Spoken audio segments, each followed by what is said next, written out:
Chapter 3. Dasein's authentic potentiality for being a whole, and temporality as the ontological meaning of care. Section 61.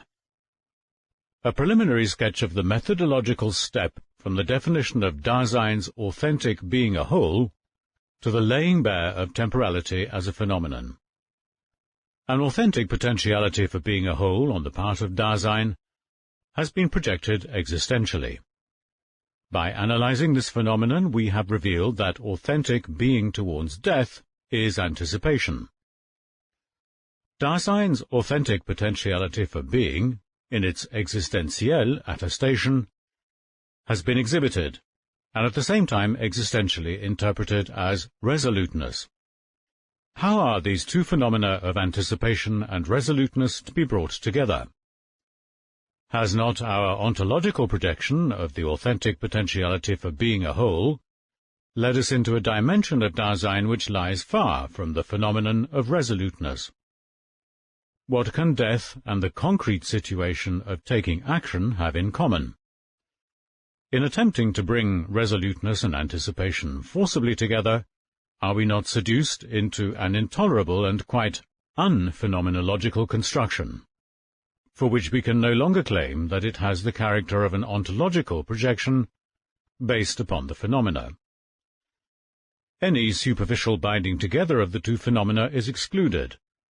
There still remains one way out, and this is the only possible method, namely to take as our point of departure the phenomenon of resoluteness as attested in its existentielle possibility, and to ask, does resoluteness in its own most existentielle tendency of being point forward to anticipatory resoluteness as its own most authentic possibility? What if resoluteness, in accordance with its own meaning, should bring itself into its authenticity only when it projects itself not upon any random possibilities, which just lie closest, but upon that uttermost possibility which lies ahead of every factical potentiality for being of Dasein, and as such enters more or less undisguisedly into every potentiality for being of which Dasein factically takes hold? What if it is only in the anticipation of zum death that resoluteness as Dasein's authentic truth has reached the authentic certainty which belongs to it? What if it is only in the anticipation of death that all the factical anticipatoriness of resolving would be authentically understood? In other words, that it would be caught up with in an existentielle way. In our existential interpretation, the entity which has been presented to us as our theme has Dasein's kind of being, and cannot be pieced together into something present at hand out of pieces which are present at hand. So long as we do not forget this, every step in our interpretation must be guided by the idea of existence. What this signifies for the question of the possible connection between anticipation and resoluteness is nothing less than a demand that we should project these existential phenomena upon the existentielle possibilities which have been delineated in them, and think these possibilities through to the end, in an existential manner.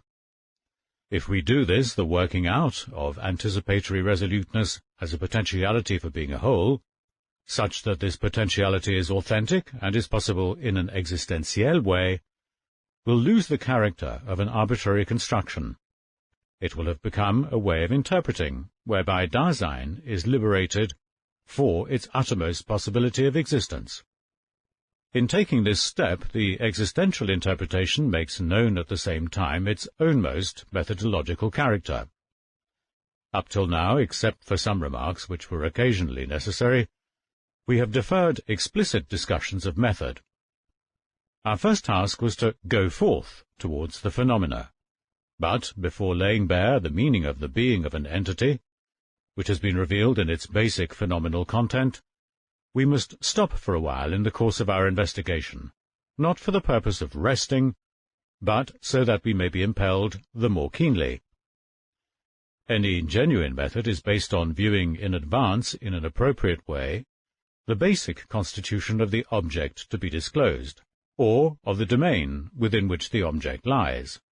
Thus any genuinely methodical consideration, which is to be distinguished from empty discussions of technique, must likewise give information about the kind of being of the entity which has been taken as our theme.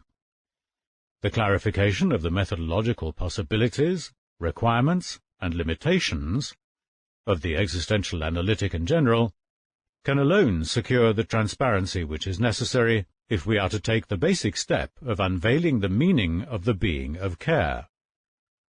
But the interpretation of the ontological meaning of care must be performed on the basis of envisaging phenomenologically, in a full and constant manner, Dasein's existential constitution, as we have exhibited it up till now. Ontologically, Dasein is in principle different from everything that is present at hand or real.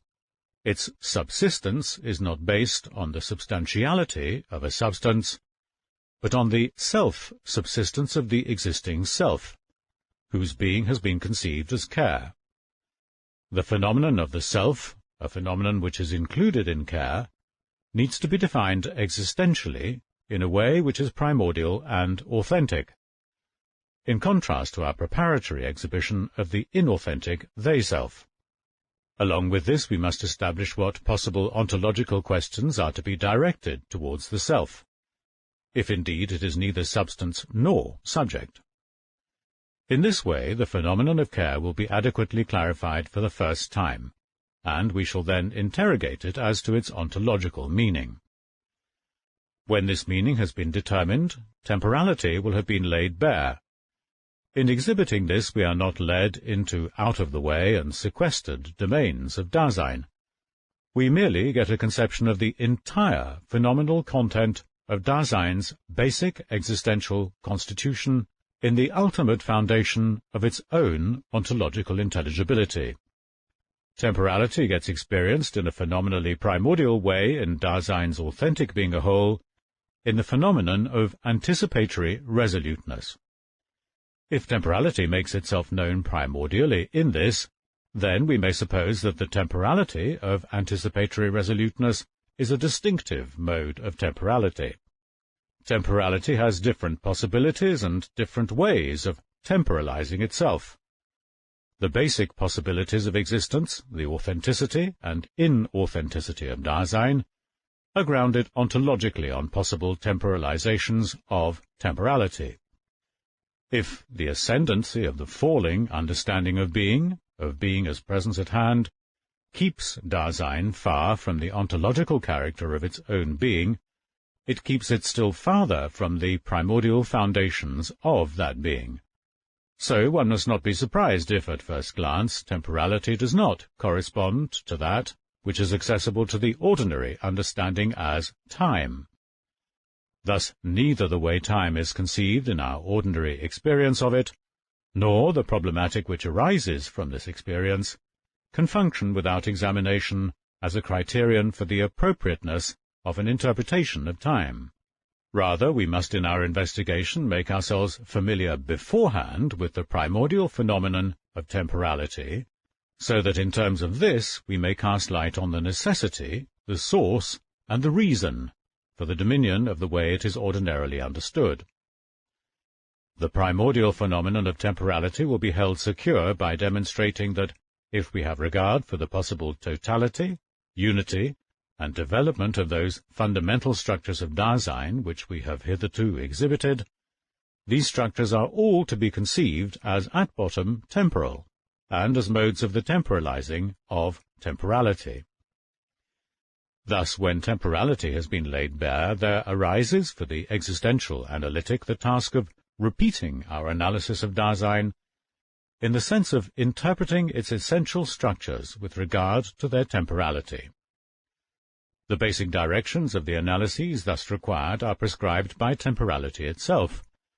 Accordingly, the chapter will be divided as follows: Anticipatory resoluteness as the way in which Dasein's potentiality for being a whole has existentielle authenticity, section 62, the hermeneutical situation at which we have arrived for interpreting the meaning of the being of care, and the methodological character of the existential analytic in general, section 63, care and selfhood, section 64, temporality as the ontological meaning of care, section 65, Dasein's temporality and the tasks arising therefrom, of repeating the existential analysis in a primordial manner, section 66.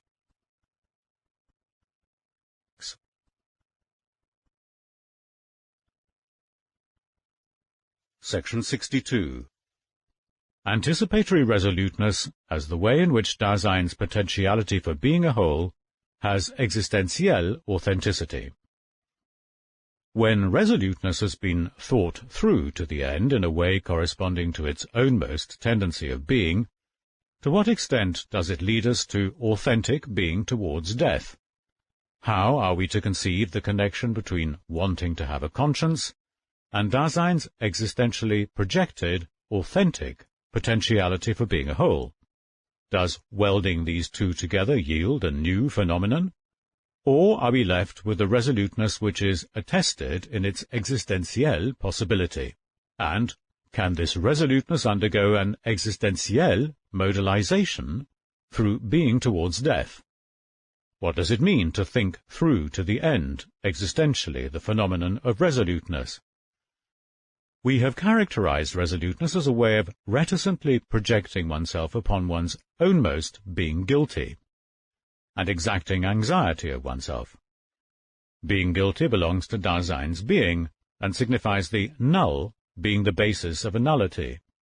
The guilty, which belongs to the being of Dasein, is something that can be neither augmented nor diminished. It comes before any quantification, if the latter has any meaning at all. Moreover, Dasein is essentially guilty, not just guilty on some occasions and on other occasions not. Wanting to have a conscience resolves upon this being guilty. To project oneself upon this being guilty, which Dasein is as long as it is, belongs to the very meaning of resoluteness. The existentielle way of taking over this guilt in resoluteness is therefore authentically accomplished only when that resoluteness, in its disclosure of Dasein, has become so transparent that being guilty is understood as something constant. But this understanding is made possible only insofar as Dasein discloses to itself its potentiality for being, and discloses it right to its end. Existentially, however, Dasein's being at an end implies being towards the end. As being towards the end which understands, that is to say, as anticipation of death, resoluteness becomes authentically what it can be. Resoluteness does not just have a connection with anticipation, as with something other than itself. It harbours in itself authentic being towards death, as the possible existentielle modality of its own authenticity. This connection must be elucidated phenomenally. By resoluteness we mean letting oneself be called forth to one's ownmost being guilty. Being guilty belongs to the being of Dasein itself, and we have determined that this is primarily a potentiality for being. To say that Dasein is constantly guilty can only mean that in every case Dasein maintains itself in this being, and does so as either authentic or inauthentic existing. Being guilty is not just an abiding property of something constantly present at hand, but the existentielle possibility of being authentically or inauthentically guilty. In every case, the guilty is only in the current factical potentiality for being. Thus, because being guilty belongs to the being of Dasein, it must be conceived as a potentiality for being guilty. Resoluteness projects itself upon this potentiality for being, that is to say, it understands itself in it. This understanding maintains itself, therefore, in a primordial possibility of Dasein. It maintains itself authentically in it if the resoluteness is primordially that which it tends to be. But we have revealed that Dasein's primordial being towards its potentiality for being is being towards death. That is to say, towards that distinctive possibility of Dasein which we have already characterized. Anticipation discloses this possibility as possibility. Thus only as anticipating does resoluteness become a primordial being towards Dasein's ownmost potentiality for being. Only when it qualifies itself as being towards death does resoluteness understand the can of its potentiality for being guilty. When Dasein is resolute, it takes over authentically in its existence the fact that it is the null basis of its own nullity. We have conceived death existentially as what we have characterized as the possibility of the impossibility of existence. That is to say, as the utter nullity of Dasein. Death is not added on to Dasein at its end, but Dasein, as care, is the throne, that is, null basis for its death. The nullity by which Dasein's being is dominated primordially through and through is revealed to Dasein itself in authentic being towards death. Only on the basis of Dasein's whole being does anticipation make being guilty manifest. Care harbours in itself both death and guilt equi-primordially. Only anticipatory resoluteness understands the potentiality for being guilty authentically and wholly, that is to say, primordially. When the call of conscience is understood, lostness in the they is revealed. Resoluteness brings Dasein back to its ownmost potentiality for being itself. When one has an understanding being towards death as one's ownmost possibility, one's potentiality for being becomes authentic and wholly transparent. The call of conscience passes over in its appeal all Dasein's worldly prestige and potentialities. Relentlessly it individualizes Dasein down to its potentiality for being guilty, and exacts of it that it should be this potentiality authentically. The unwavering precision with which Dasein is thus essentially individualized down to its ownmost potentiality for being discloses the anticipation of death as the possibility which is non-relational. Anticipatory resoluteness lets the potentiality for being guilty, as one's ownmost non-relational possibility, be struck wholly into the conscience. Any factical Dasein has been determined by its ownmost being guilty, both before any factical indebtedness has been incurred, and after any such indebtedness has been paid off. And wanting to have a conscience signifies that one is ready for the appeal to this ownmost being guilty. This prior being guilty, which is constantly with us, does not show itself unconcealedly in its character as prior until this very priority has been enlisted hineingestellt, that possibility which is simply not to be outstripped. When in anticipation resoluteness has caught up, eingeholt, the possibility of death, into its potentiality for being, Dasein's authentic existence can no longer be outstripped, überholt by anything. The phenomenon of resoluteness has brought us before the primordial truth of existence. As resolute, Dasein is revealed to itself in its current factical potentiality for being, and in such a way that Dasein itself is this revealing and being revealed.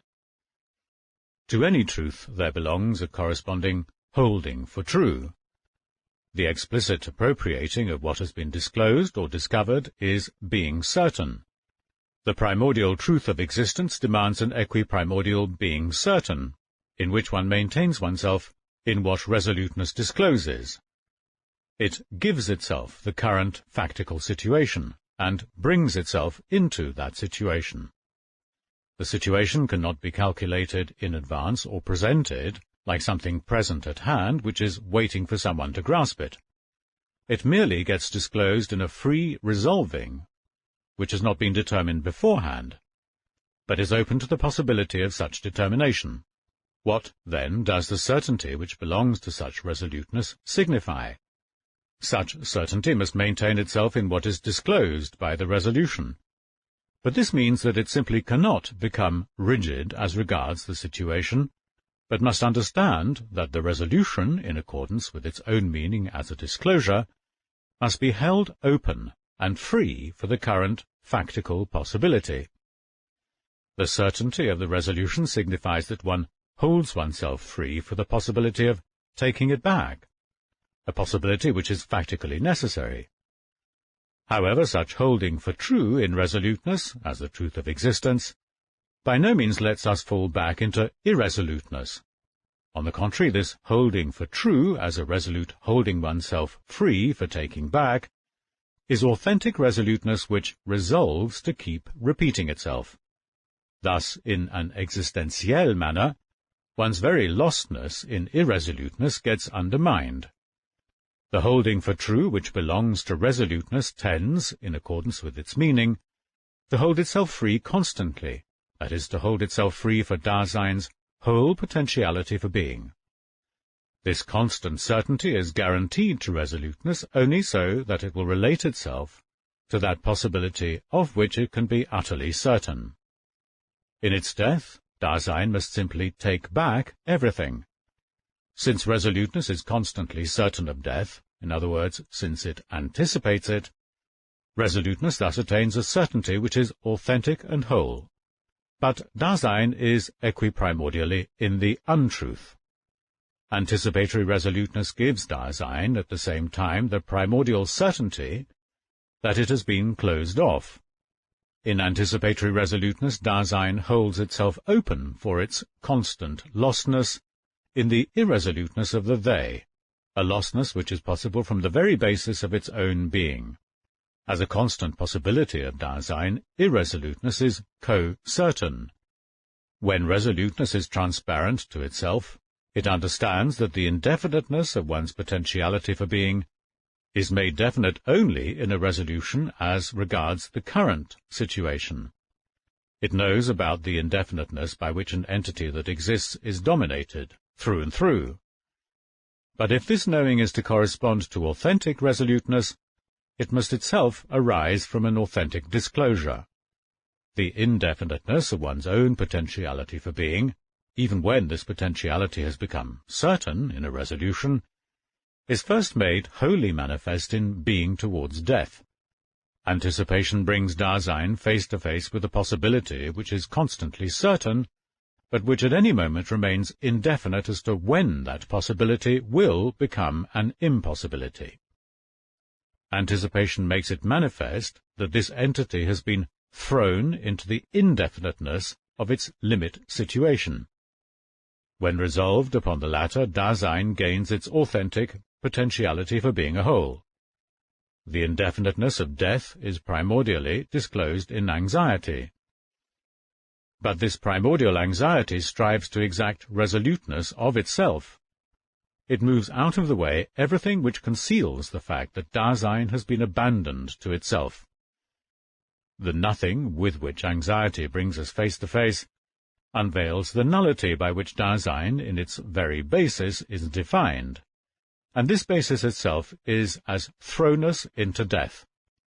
Our analysis has revealed seriatim those items of modalization towards which resoluteness tends of itself, and which arise from authentic being towards death, as that possibility which is one's own most non-relational, not to be outstripped, certain, and yet indefinite.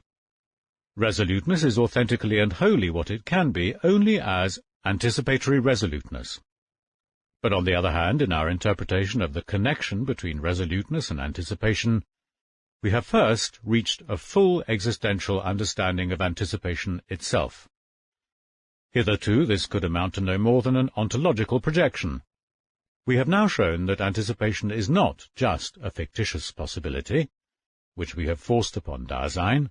It is a mode of an existentiel potentiality for being that is attested in Dasein, a mode which Dasein exacts of itself, if indeed it authentically understands itself as resolute. Anticipation is not some kind of free-floating behavior, but must be conceived as the possibility of the authenticity of that resoluteness which has been attested in an existentiel way, a possibility hidden in such resoluteness, and thus attested therewith. Authentic thinking about death is a wanting to have a conscience, which has become transparent to itself in an existentiel manner. If resoluteness as authentic tends towards the mode delimited by anticipation, and if anticipation goes to make up Dasein's authentic potentiality for being a whole, then in the resoluteness which is attested in an existentiel manner, there is attested with it an authentic potentiality for being a whole which belongs to Dasein. The question of the potentiality for being a whole is one which is factical and existentiel. It is answered by Dasein as resolute. The question of Dasein's potentiality for being a whole has now fully sloughed off the character indicated at the beginning, when we treated it as if it were just a theoretical or methodological question of the analytic of Dasein, arising from the endeavour to have the whole of Dasein completely given. The question of Dasein's totality, which at the beginning we discussed only with regard to ontological method, has its justification, but only because the ground for that justification goes back to an ontical possibility of Dasein.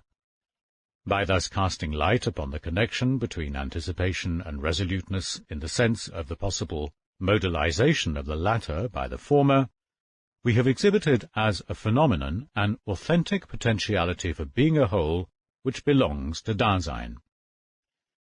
If with this phenomenon we have reached a way of being of Dasein in which it brings itself to itself and face-to-face with itself, then this phenomenon must, both ontically and ontologically, remain unintelligible to the everyday common-sense manner in which Dasein has been interpreted by the they.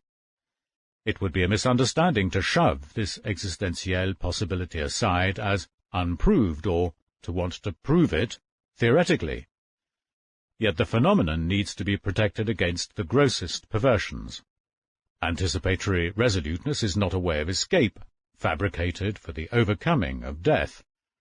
It is rather that understanding which follows the call of conscience, and which frees for death the possibility of acquiring power over Dasein's existence, and of basically dispersing all fugitive self-concealments. Nor does wanting to have a conscience, which has been made determinate as being towards death, signify a kind of seclusion in which one flees the world. Rather, it brings one without illusions into the resoluteness of taking action. Neither does anticipatory resoluteness stem from idealistic exactions, soaring above existence and its possibilities. It springs from a sober understanding of what are factically the basic possibilities for Dasein. Along with the sober anxiety which brings us face to face with our individualized potentiality for being, there goes an unshakable joy in this possibility. In it, Dasein becomes free from the entertaining incidentals with which busy curiosity keeps providing itself, primarily from the events of the world. But the analysis of these basic moods would transgress the limits which we have drawn for the present interpretation by aiming towards fundamental ontology. Is there not, however, a definite ontical way of taking authentic existence, a factical idea of Dasein, underlying our ontological interpretation of Dasein's existence? That is so indeed. But not only is this fact one which must not be denied, and which we are forced to grant, it must also be conceived in its positive necessity, in terms of the object which we have taken as the theme of our investigation. Philosophy will never seek to deny its presuppositions, but neither may it simply admit them. It conceives them, and it unfolds with more and more penetration both the presuppositions themselves and that for which they are presuppositions. The methodological considerations now demanded of us will have this very function.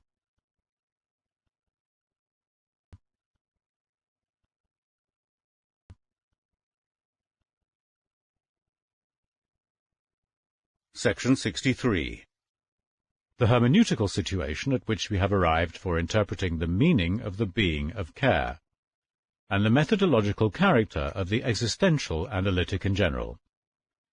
In its anticipatory resoluteness, Dasein has now been made phenomenally visible, with regard to its possible authenticity and totality. The hermeneutical situation, which was previously inadequate for interpreting the meaning of the being of care, now has the required primordiality. Dasein has been put into that which we have in advance, and this has been done primordially. That is to say, this has been done with regard to its authentic potentiality for being a whole. The idea of existence, which guides us, as that which we see in advance, has been made definite by the clarification of our ownmost potentiality for being. And now that we have concretely worked out the structure of Dasein's being, its peculiar ontological character has become so plain as compared with everything present at hand, that Dasein's existentiality has been grasped in advance with sufficient articulation to give sure guidance for working out the existentialia conceptually. The way which we have so far pursued in the analytic of Dasein has led us to a concrete demonstration of the thesis which was put forward just casually at the beginning, that the entity which in every case we ourselves are, is ontologically that which is farthest. The reason for this lies in care itself. Our being alongside the things with which we concern ourselves most closely in the world, a being which is falling, guides the everyday way in which Dasein is interpreted, and covers up ontically Dasein's authentic being, so that the ontology which is directed towards this entity is denied an appropriate basis. Therefore, the primordial way in which this entity is presented as a phenomenon is anything but obvious, if even ontology proximally follows the course of the everyday interpretation of Dasein. The laying bare of Dasein's primordial being must rather be wrested from Dasein by following the opposite course from that taken by the falling ontico-ontological tendency of interpretation. Not only in exhibiting the most elemental structures of being in the world, in delimiting the concept of the world, in clarifying the average who of this entity, the who which is closest to us, the they-self, in interpreting the there, but also above all in analyzing care, death, conscience and guilt. In all these ways we have shown how in Dasein itself concernful common sense has taken control of Dasein's potentiality for being, and the disclosure of that potentiality, that is to say, the closing of it off. Dasein's kind of being thus demands that any ontological interpretation which sets itself the goal of exhibiting the phenomena in their primordiality should capture the being of this entity, in spite of this entity's own tendency to cover things up. Existential analysis, therefore, constantly has the character of doing violence, Gewaltsamkeit, whether to the claims of the everyday interpretation, or to its complacency and its tranquilized obviousness. While indeed this characteristic is specially distinctive of the ontology of Dasein, it belongs properly to any interpretation, because the understanding which develops in interpretation has the structure of a projection, but is not anything of this sort guided and regulated in a way of its own. Where are ontological projects to get the evidence that their findings are phenomenally appropriate? Ontological interpretation projects the entity presented to it upon the being which is that entity's own, so as to conceptualize it with regard to its structure. Where are the signposts to direct the projection, so that being will be reached at all? And what if the entity which becomes the theme of the existential analytic hides the being that belongs to it, and does so in its very way of being? To answer these questions, we must first restrict ourselves to clarifying the analytic of Dasein, as the questions themselves demand. The interpretation of the self belongs to Dasein's being. In the circumspective, concernful discovering of the world, concern gets cited too. Dasein always understands itself factically in definite existentiel possibilities, even if its projects stem only from the common sense of the they. Whether explicitly or not, whether appropriately or not, existence is somehow understood too. There are some things which every ontical understanding includes, even if these are only pre-ontological, that is to say, not conceived theoretically or thematically. Every ontologically explicit question about Dasein's being has had the way already prepared for it by the kind of being which Dasein has. Yet where are we to find out what makes up the authentic existence of Dasein? Unless we have an existentiel understanding, all analysis of existentiality will remain groundless. Is it not the case that underlying our interpretation of the authenticity and totality of Dasein, there is an ontical way of taking existence, which may be possible but need not be binding for everyone? Existential interpretation will never seek to take over any authoritarian pronouncement as to those things which, from an existentiel point of view, are possible or binding. But must it not justify itself in regard to those existentiel possibilities with which it gives ontological interpretation its ontical basis? If the being of Dasein is essentially potentiality for being, if it is being free for its ownmost possibilities, and if in every case it exists only in freedom for these possibilities or in lack of freedom for them, can ontological interpretation do anything else than base itself on ontical possibilities, ways of potentiality for being, and project these possibilities upon their ontological possibility? And if, for the most part, Dasein interprets itself in terms of its lostness in concerning itself with the world, does not the appropriate way of disclosure for such an entity lie in determining the ontico-existentiel possibilities, and doing so in the manner which we have achieved by following the opposite course, and then providing an existential analysis grounded upon these possibilities? In that case, will not the violence of this projection amount to freeing Dasein's undisguised phenomenal content? It may be that our method demands this violent presentation of possibilities of existence, but can such a presentation be taken out of the province of our free discretion? If the analytic makes anticipatory resoluteness basic as a potentiality for being which, in an existentiel manner, is authentic, a possibility to which Dasein itself summons us from the very basis of its existence, then is this possibility just one which is left to our discretion? Has that way of being, in accordance with which Dasein's potentiality for being comports itself towards its distinctive possibility, death, been just accidentally pounced upon? Does being in the world have a higher instance for its potentiality for being than its own death? Even if the ontico-ontological projection of Dasein upon an authentic potentiality for being a whole may not be just something that is left to our discretion, does this already justify the existential interpretation we have given for this phenomenon? Where does this interpretation get its clue, if not from an idea of existence in general, which has been presupposed? How have the steps in the analysis of inauthentic everydayness been regulated, if not by the concept of existence which we have posited? And if we say that Dasein falls, and that therefore the authenticity of its potentiality for being must be wrested from Dasein in spite of this tendency of its being, from what point of view is this spoken? Is not everything already illumined by the light of the presupposed idea of existence, even if rather dimly? Where does this idea get its justification? Has our initial projection, in which we called attention to it, led us nowhere? By no means. In indicating the formal aspects of the idea of existence, we have been guided by the understanding of being which lies in Dasein itself. Without any ontological transparency, it has nevertheless been revealed that in every case I am myself the entity which we call Dasein, and that I am so as a potentiality for being, for which to be this entity is an issue. Dasein understands itself as being in the world, even if it does so without adequate ontological definiteness.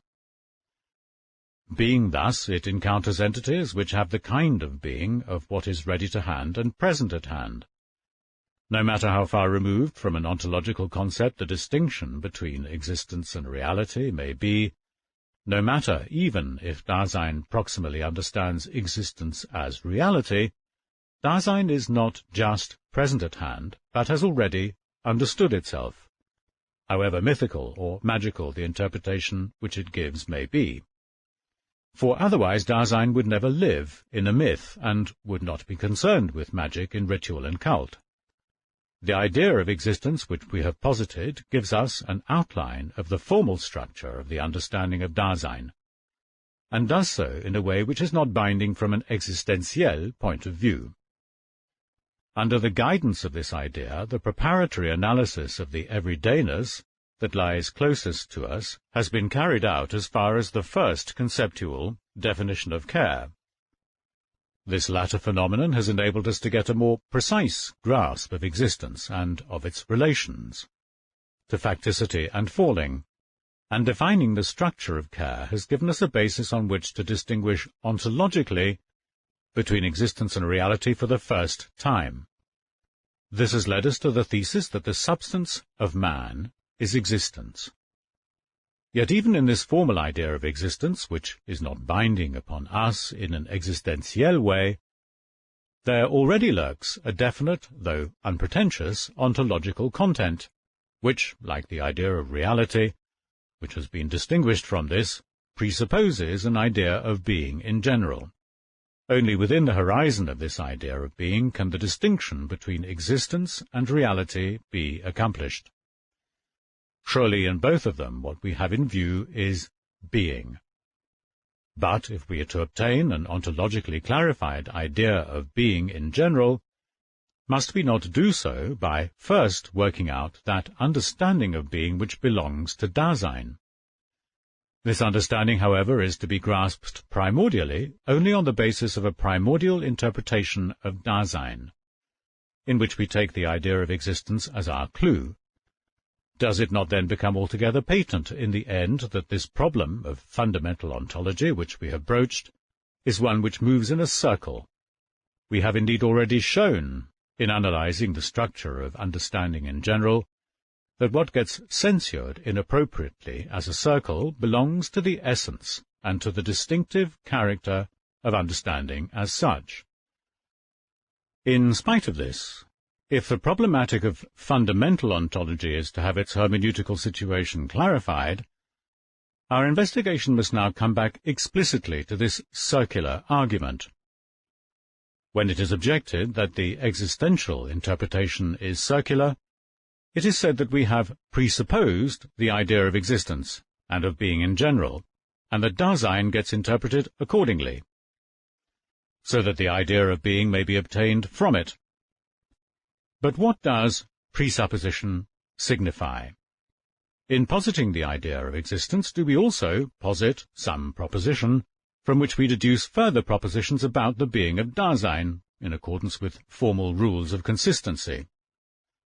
Or does this presupposing have the character of an understanding projection, in such a manner indeed that the interpretation, by which such an understanding gets developed, will let that which is to be interpreted put itself into words for the very first time, so that it may decide of its own accord whether, as the entity which it is, it has that state of being for which it has been disclosed in the projection with regard to its formal aspects?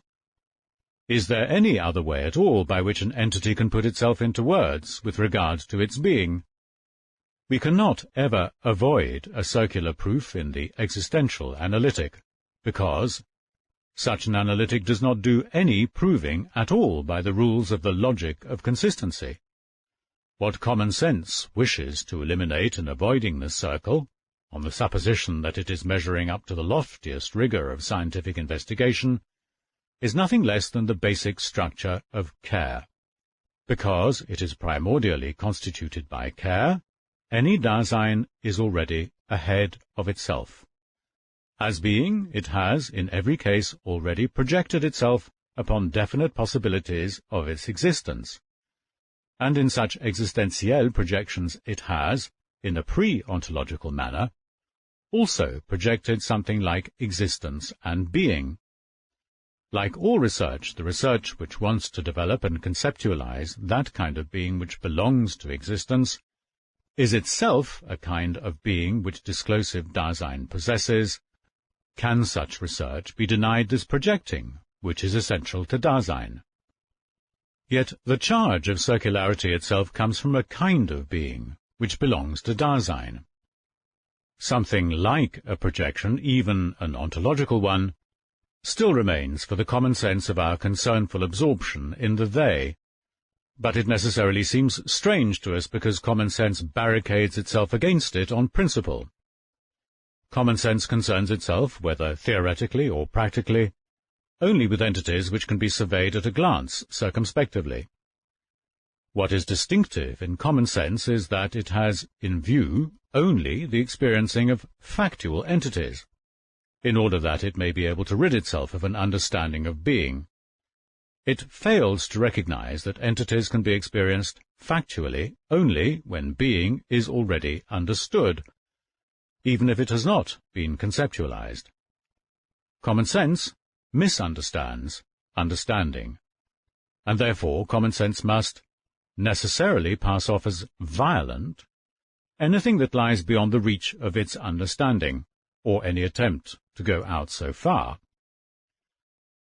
When one talks of the circle in understanding, one expresses a failure to recognize two things. One, that understanding as such makes up a basic kind of Dasein's being, and two, that this being is constituted as care. To deny the circle, to make a secret of it, or even to want to overcome it, means finally to reinforce this failure. We must rather endeavor to leap into the circle primordially and wholly, so that even at the start of the analysis of Dasein we make sure that we have a full view of Dasein's circular being. If, in the ontology of Dasein, we take our departure from a worldless I in order to provide this I with an object, and an ontologically baseless relation to that object, then we have presupposed not too much, but too little. If we make a problem of life, and then just occasionally have regard for death too, our view is too short-sighted. The object we have taken as our theme is artificially and dogmatically curtailed. If, in the first instance, we restrict ourselves to a theoretical subject, in order that we may then round it out on the practical side by tacking on an ethic, this may suffice to clarify the existential meaning of the hermeneutical situation of a primordial analytic of Dasein.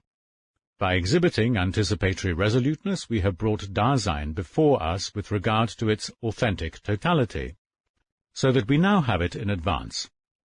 The authenticity of the potentiality for being oneself guarantees that primordial existentiality is something we see in advance, and this assures us that we are coining the appropriate existential concepts. At the same time, our analysis of anticipatory resoluteness has led us to the phenomenon of primordial and authentic truth. We have shown earlier how that understanding of being, which prevails proximally and for the most part, conceives being in the sense of presence at hand, and so covers up the primordial phenomenon of truth. If, however, there is being only insofar as truth is, and if the understanding of being varies according to the kind of truth, then truth, which is primordial and authentic, must guarantee the understanding of the being of Dasein and of being in general. The ontological truth of the existential analysis is developed on the ground of the primordial existentiel truth. However, the latter does not necessarily need the former. The most primordial and basic existential truth for which the problematic of fundamental ontology strives in preparing for the question of being in general is the disclosedness of the meaning of the being of care. In order to lay bare this meaning, we need to hold in readiness, undiminished, the full structural content of care. Care. Care.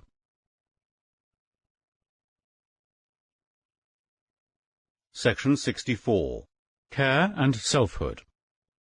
Through the unity of the items which are constitutive for care, existentiality, facticity, and fallenness, it has become possible to give the first ontological definition for the totality of Dasein's structural whole. We have given an existential formula for the structure of care as ahead of itself, being already in a world, as being alongside entities encountered within the world. We have seen that the care structure does not first arise from a coupling together, but is articulated all the same. In assessing this ontological result, we have had to estimate how well it satisfies the requirements for a primordial interpretation of Dasein.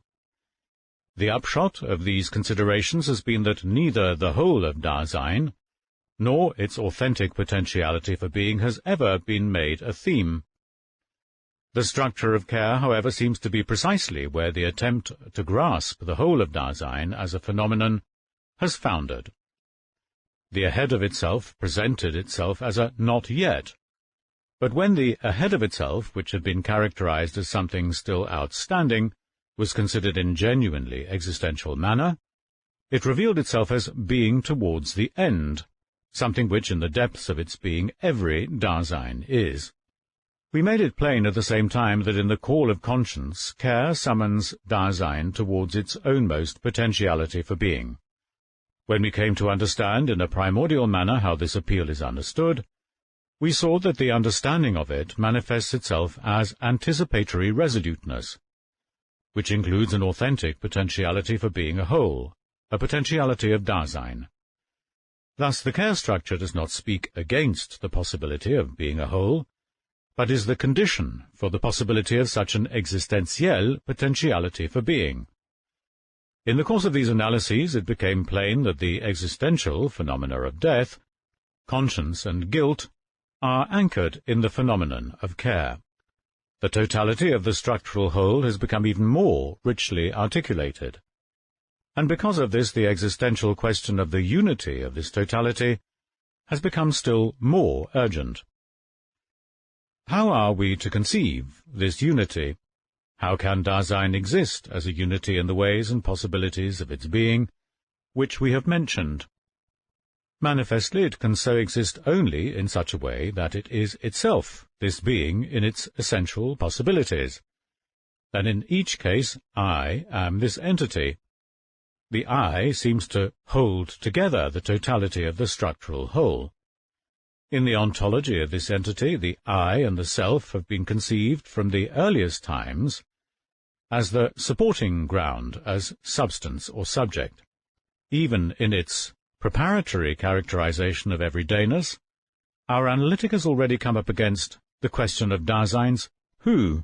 It has been shown that proximally and for the most part Dasein is not itself, but is lost in the they-self, which is an existentiel modification of the authentic self. The question of the ontological constitution of selfhood has remained unanswered. In principle, of course, we have already fixed upon a clue for this problem. For if the self belongs to the essential, wesenhaften attributes of Dasein, while Dasein's essenz, lies in existence, then I-hood and selfhood must be conceived existentially. On the negative side, it has also been shown that our ontological characterization of the they prohibits us from making any use of categories of presence at hand, such as substance. It has become clear in principle that ontologically care is not to be derived from reality or to be built up with the categories of reality. Care already harbors in itself the phenomenon of the self, if indeed the thesis is correct that the expression care for oneself, Selbstsorge, would be tautological, if it were proposed in conformity with the term solicitude, Fürsorge, as care for others. But in that case the problem of defining ontologically the selfhood of Dasein gets sharpened to the question of the existential connection between care and selfhood.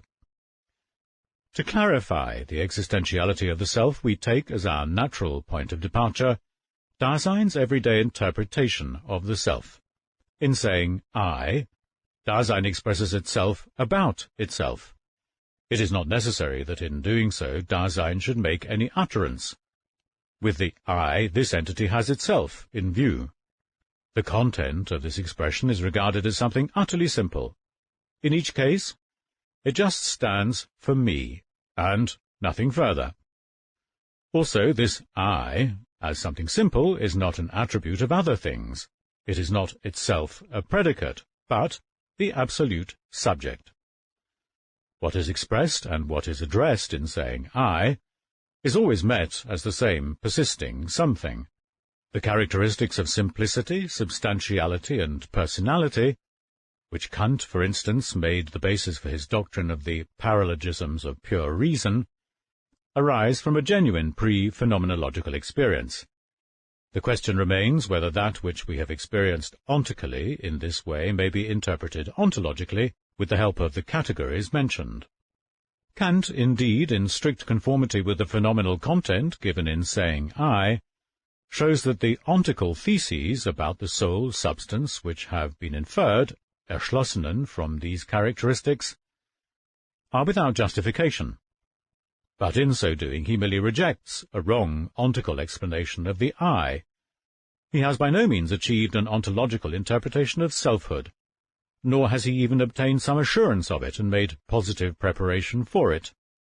Kant makes a more rigorous attempt than his predecessors to keep hold of the phenomenal content of saying I, yet even though in theory he has denied that the ontical foundations of the ontology of the substantial apply to the I, he still slips back into this same inappropriate ontology. This will be shown more exactly, in order that we may establish what it means ontologically to take saying I as the starting point for the analysis of selfhood. The Kantian analysis of the I think is now to be adduced as an illustration, but only so far as is demanded for clarifying these problems. The I is a bare consciousness, accompanying all concepts. In the I, nothing more is represented than a transcendental subject of thoughts. Consciousness in itself is not so much a representation, as it is a form of representation in general. The I think is the form of apperception which clings to every experience and precedes it. Kant grasps the phenomenal content of the I correctly in the expression I think, or, if one also pays heed to including the practical person, when one speaks of intelligence, in the expression I take action.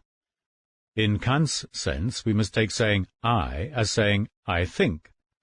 Kant tries to establish the phenomenal content of the I as res cogitans. If in doing so he calls this I a logical subject, that does not mean that the I in general is a concept obtained merely by way of logic. The I is rather the subject of logical behavior, of binding together. I think means I bind together. All binding together is an I bind together. In any taking together or relating, the I always underlies the hypokaimenon. The subjectum is therefore consciousness in itself, not a representation, but rather the form of representation. That is to say, the I think is not something represented, but the formal structure of representing as such, and this formal structure alone makes it possible for anything to have been represented. When we speak of the form of representation, we have in view neither a framework nor a universal concept, but that which as eidos makes every representing and everything represented be what it is. If the I is understood as the form of representation, this amounts to saying that it is the logical subject. Kant's analysis has two positive aspects. For one thing, he sees the impossibility of ontically reducing the I to a substance. For another thing, he holds fast to the I as I think. Nevertheless, he takes this I as subject again, and he does so in a sense which is ontologically inappropriate. For the ontological concept of the subject characterizes not the selfhood of the I qua self, but the self-sameness and steadiness of something that is always present at hand. To define the I ontologically as subject means to regard it as something always present at hand. The being of the I is understood as the reality of the res cogitans. But how does it come about that while the I think gives Kant a genuine phenomenal starting point, he cannot exploit it ontologically, and has to fall back on the subject, that is to say, something substantial? The I is not just an I think, but an I think something. And does not Kant himself keep on stressing that the I remains related to its representations, and would be nothing without them? For Kant, however, these representations are the empirical, which is accompanied by the I. the appearances to which the I clings. Kant nowhere shows the kind of being of this clinging and accompanying. At bottom, however, their kind of being is understood as the constant being present at hand of the I, along with its representations. Kant has indeed avoided cutting the I adrift from thinking, but he has done so without starting with the I think itself in its full essential content, as an I think something, and above all without seeing what is ontologically presupposed, in taking the I think something as a basic characteristic of the self. For even the I think something is not definite enough ontologically as a starting point, because the something remains indefinite. If by this something we understand an entity within the world, then it tacitly implies that the world has been presupposed, and this very phenomenon of the world co-determines the state of being of the I, if indeed it is to be possible for the I to be something like an I think something. In saying I have in view the entity which in each case I am as an I am in the world.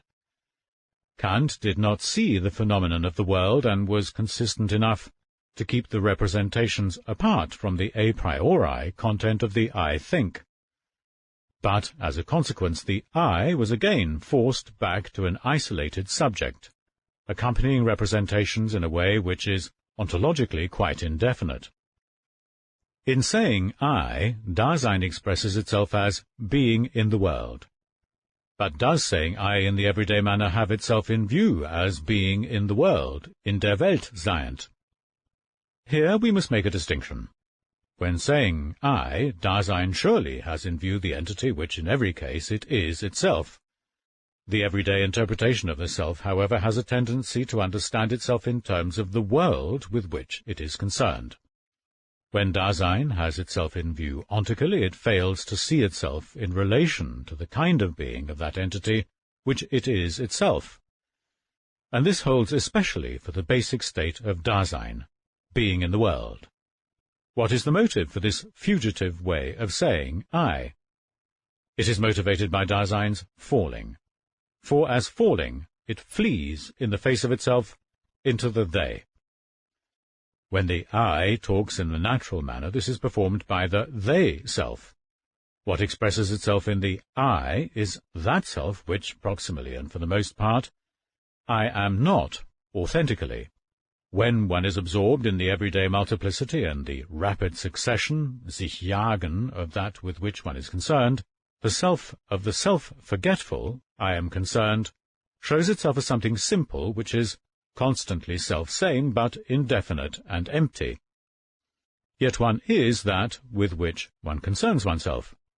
In the natural ontical way in which the I talks, the phenomenal content of the Dasein which one has in view in the I gets overlooked. But this gives no justification for our joining in this overlooking of it, or for forcing upon the problematic of the self an inappropriate categorical horizon when we interpret the I ontologically. Of course, by thus refusing to follow the everyday way in which the I talks, our ontological interpretation of the I has by no means solved the problem, but it has indeed prescribed the direction for any further inquiries. In the I we have in view that entity which one is in being in the world. Being already in a world, however, as being alongside the ready-to-hand within the world, means equiprimordially that one is ahead of oneself. With the I, what we have in view is that entity for which the issue is the being of the entity that it is. With the I, care expresses itself, though proximally and for the most part in the fugitive way in which the I talks when it concerns itself with something. The they self keeps on saying I most loudly and most frequently, because at bottom it is not authentically itself, and evades its authentic potentiality for being.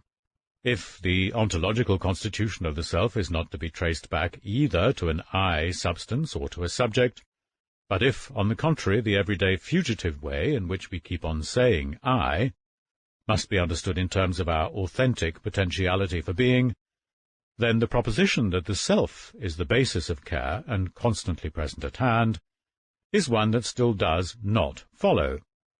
selfhood is to be discerned existentially only in one's authentic potentiality for being oneself, that is to say, in the authenticity of Dasein's being as care. In terms of care, the constancy of the self, as the supposed persistence of the subjectum, gets clarified. But the phenomenon of this authentic potentiality for being also opens our eyes for the constancy of the self, in the sense of its having achieved some sort of position. The constancy of the self, in the double sense of steadiness and steadfastness, is the authentic counter-possibility to the non-self-constancy, which is characteristic of irresolute falling. Existentially, self-constancy signifies nothing other than anticipatory resoluteness. The ontological structure of such resoluteness reveals the existentiality of the self's selfhood. Dasein is authentically itself in the primordial individualization of the reticent resoluteness which exacts anxiety of itself. As something that keeps silent, authentic being oneself is just the sort of thing that does not keep on saying I. But in its reticence it is that thrown entity as which it can authentically be. The self, which the reticence of resolute existence unveils, is the primordial phenomenal basis for the question as to the being of the I. Only if we are oriented phenomenally by the meaning of the being of the authentic potentiality for being oneself, are we put in a position to discuss what ontological justification there is for treating substantiality, simplicity, and personality as characteristics of selfhood.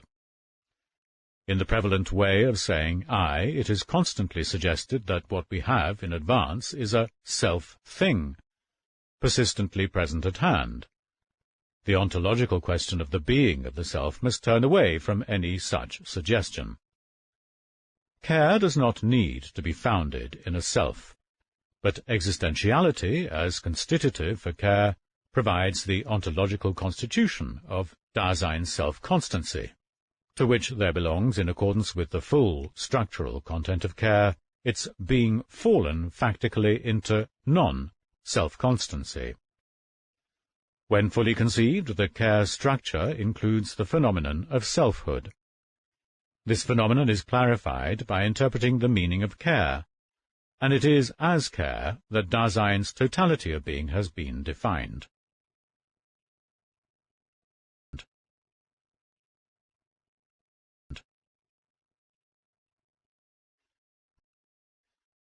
Section 65. Temporality as the ontological meaning of care. In characterizing the connection between care and selfhood, our aim was not only to clarify the special problem of I-hood, but also to help in the final preparation for getting into our grasp phenomenally the totality of Dasein's structural whole. We need the unwavering discipline of the existential way of putting the question, if, for our ontological point of view, Dasein's kind of being is not to be finally perverted into a mode of presence at hand, even one which is wholly undifferentiated. Dasein becomes essentially Dasein in that authentic existence which constitutes itself as anticipatory resoluteness. Such resoluteness as a mode of the authenticity of care contains Dasein's primordial self-constancy and totality. We must take an undistracted look at these and understand them existentially if we are to lay bare the ontological meaning of Dasein's being. What are we seeking ontologically with the meaning of care? What does meaning signify? In our investigation, we have encountered this phenomenon in connection with the analysis of understanding and interpretation. According to that analysis, meaning is that wherein the understandability, Verstehbarkeit, of something maintains itself, even that of something which does not come into view explicitly and thematically. Meaning signifies the upon which, das woraufhin, of a primary projection in terms of which something can be conceived in its possibility as that which it is. Projecting discloses possibilities, that is to say, it discloses the sort of thing that makes possible. To lay bare the upon which of a projection amounts to disclosing that which makes possible what has been projected. To lay it bare in this way requires methodologically that we study the projection, usually a tacit one, which underlies an interpretation, and that we do so in such a way that what has been projected in the projecting can be disclosed and grasped with regard to its upon which. To set forth the meaning of care means then to follow up the projection which guides and underlies the primordial existential interpretation of Dasein, and to follow it up in such a way that, in what is here projected, its upon which may be seen. What has been projected is the being of Dasein, and it is disclosed in what constitutes that being as an authentic potentiality for being a whole. That upon which the being which has been disclosed and is thus constituted has been projected is that which itself makes possible this constitution of being as care. When we inquire about the meaning of care, we are asking what makes possible the totality of the articulated structural whole of care, in the unity of its articulation as we have unfolded it. Taken strictly, meaning signifies the upon which of the primary projection of the understanding of being. When being in the world has been disclosed to itself and understands the being of that entity which it itself is, it understands equiprimordially the being of entities discovered within the world, even if such being has not been made a theme, and has not yet even been differentiated into its primary modes of existence and reality. All ontical experience of entities, both circumspective calculation of the ready to hand, and positive scientific cognition of the present at hand, is based upon projections of the being of the corresponding entities, projections which in every case are more or less transparent. But in these projections there lies hidden the upon which of the projection, and on this, as it were, the understanding of being nourishes itself. If we say that entities have meaning, this signifies that they have become accessible in their being, and this being, as projected upon its upon which, is what really has meaning first of all. Entities have meaning only because, as being, which has been disclosed beforehand, they become intelligible in the projection of that being, that is to say, in terms of the upon which of that projection. The primary projection of the understanding of being gives the meaning. The question about the meaning of the being of an entity takes as its theme the upon which of that understanding of being, which underlies all being of entities. Dasein is either authentically or inauthentically disclosed to itself as regards its existence. In existing, Dasein understands itself, and in such a way indeed that this understanding does not merely get something in its grasp, but makes up the existentiel being of its factical potentiality for being. The being which is disclosed is that of an entity for which this being is an issue. The meaning of this being, that is, of care, is what makes care possible in its constitution, and it is what makes up primordially the being of this potentiality for being. The meaning of Dasein's being is not something free-floating which is other than and outside of itself, but is the self-understanding Dasein itself. What makes possible the being of Dasein and therewith its factical existence. That which was projected in the primordial existential projection of existence has revealed itself as anticipatory resoluteness. What makes this authentic being a whole of Dasein possible with regard to the unity of its articulated structural whole. Anticipatory resoluteness, when taken formally and existentially, without our constantly designating its full structural content, is being towards one's own most distinctive potentiality for being. This sort of thing is possible only in that Dasein can, indeed, come towards itself in its own most possibility, and that it can put up with this possibility as a possibility, in thus letting itself come towards itself, in other words, that it exists. This letting itself come towards itself in that distinctive possibility which it puts up with is the primordial phenomenon of the future as coming towards. If either authentic or inauthentic being towards death belongs to Dasein's being, then such being towards death is possible only as something futural, als Zukünftiges, in the sense which we have now indicated, and which we have still to define more closely. By the term futural, we do not here have in view a now which has not yet become actual, and which some time will be for the first time. We have in view the coming, Kunft, in which Dasein, in its ownmost potentiality for being, comes towards itself. Anticipation makes Dasein authentically futural, and in such a way that the anticipation itself is possible only insofar as Dasein, as being, is always coming towards itself, that is to say, insofar as it is futural in its being in general. Anticipatory resoluteness understands Dasein in its own essential being guilty. This understanding means that in existing one takes over being guilty. It means being the thrown basis of nullity. But taking over thrownness signifies being Dasein authentically as it already was. Taking over thrownness, however, is possible only in such a way that the futural Dasein can be its ownmost as it already was. That is to say, its been, sein Gewesen. Only insofar as Dasein is, as an I am, as having been, can Dasein come towards itself futurally in such a way that it comes back. As authentically futural, Dasein is authentically as having been. Anticipation of one's uttermost and ownmost possibility is coming back understandingly to one's ownmost being. Only so far as it is futural can Dasein be authentically as having been.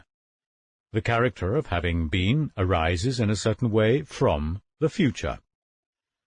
Anticipatory resoluteness discloses the current situation of the there in such a way that existence, in taking action, is circumspectively concerned with what is factically ready to hand environmentally. Resolute being alongside what is ready to hand in the situation, that is to say, taking action, in such a way as to let one encounter what has presence environmentally, is possible only by making such an entity present. Only as the present, Gegenwart, in the sense of making present, can resoluteness be what it is, namely letting itself be encountered undisguisedly by that which it seizes upon in taking action. Coming back to itself futurally, resoluteness brings itself into the situation by making present. The character of having been arises from the future, and in such a way that the future, which has been, or better, which is in the process of having been, releases from itself the present. This phenomenon has the unity of a future which makes present in the process of having been. We designate it as temporality. Only insofar as Dasein has the definite character of temporality is the authentic potentiality for being a whole of anticipatory resoluteness, as we have described it, made possible for Dasein itself. Temporality reveals itself as the meaning of authentic care. The phenomenal content of this meaning, drawn from the state of being of anticipatory resoluteness, fills in the signification of the term temporality. In our terminological use of this expression, we must hold ourselves aloof from all those significations of future, past, and present, which thrust themselves upon us from the ordinary conception of time. This holds also for conceptions of a time which is subjective or objective, immanent or transcendent. Inasmuch as Dasein understands itself in a way which, proximally and for the most part, is inauthentic, we may suppose that time, as ordinarily understood, does indeed represent a genuine phenomenon, but one which is derivative, ein abkünftiges. It arises from inauthentic temporality, which has a source of its own. The conceptions of future, past, and present have first arisen in terms of the inauthentic way of understanding time. In terminologically delimiting the primordial and authentic phenomena which correspond to these, we have to struggle against the same difficulty which keeps all ontological terminology in its grip.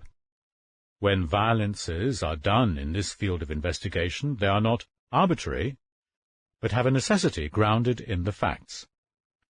If, however, we are to point out without gaps in the argument how inauthentic temporality has its source in temporality, which is primordial and authentic, the primordial phenomenon, which we have described only in a rough and ready fashion, must first be worked out correctly. If resoluteness makes up the mode of authentic care, and if this itself is possible only through temporality, then the phenomenon at which we have arrived by taking a look at resoluteness must present us with only a modality of temporality by which, after all, care as such is made possible. Dasein's totality of being as care means ahead of itself already being in a world, as being alongside entities encountered within the world. When we first fixed upon this articulated structure, we suggested that with regard to this articulation, the ontological question must be pursued still further back until the unity of the totality of this structural manifoldness has been laid bare. The primordial unity of the structure of care lies in temporality. The ahead of itself is grounded in the future, in the being already in. The character of having been is made known. Being alongside becomes possible in making present. While the ahead includes the notion of a before, neither the before in the ahead nor the already is to be taken in terms of the way time is ordinarily understood. This has been automatically ruled out by what has been said above. With this before, we do not have in mind in advance of something, das vorher, in the sense of not yet now, but later. The already is just as far from signifying no longer now, but earlier. If the expressions before and already were to have a time-oriented, zeithafte signification such as this, and they can have this signification too, then to say that care has temporality would be to say that it is something which is earlier and later, not yet and no longer. Care would then be conceived as an entity which occurs and runs its course in time. The being of an entity having the character of Dasein would become something present at hand. If this sort of thing is possible, then any time-oriented signification, which the expressions we have mentioned may have, must be different from this.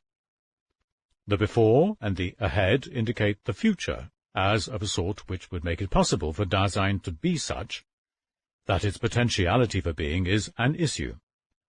Self-projection upon the for the sake of oneself is grounded in the future, and is an essential characteristic of existentiality. The primary meaning of existentiality is the future. Likewise, with the already we have in view the existential, temporal meaning of the being of that entity which, in so far as it is already something that has been thrown. Only because care is based on the character of having been, can Dasein exist as the thrown entity which it is. As long as Dasein factically exists, it is never past, vergangen, but it always is indeed as already having been, in the sense of the I am as having been. And only as long as Dasein is, can it be as having been. On the other hand, we call an entity past when it is no longer present at hand. Therefore, Dasein, in existing, can never establish itself as a fact which is present at hand, arising and passing away in the course of time, with a bit of it past already. Dasein never finds itself except as a thrown fact. In the state of mind in which it finds itself, Dasein is assailed by itself as the entity which it still is and already was, that is to say, which it constantly is as having been. The primary existential meaning of facticity lies in the character of having been. In our formulation of the structure of care, the temporal meaning of existentiality and facticity is indicated by the expressions before and already. On the other hand, we lack such an indication for the third item, which is constitutive for care, the being alongside which falls. This should not signify that falling is not also grounded in temporality. It should instead give us a hint that making present, as the primary basis for falling into the ready-to-hand, and present at hand with which we concern ourselves remains included in the future and in having been, and is included in these in the mode of primordial temporality. When resolute, Dasein has brought itself back from falling, and has done so precisely in order to be more authentically there in the moment of vision, as regards the situation which has been disclosed. Temporality makes possible the unity of existence, facticity, and falling, and in this way constitutes primordially the totality of the structure of care. The items of care have not been pieced together cumulatively any more than temporality itself has been put together in the course of time, mit der Zeit, out of the future, the having been and the present. Temporality is not an entity at all.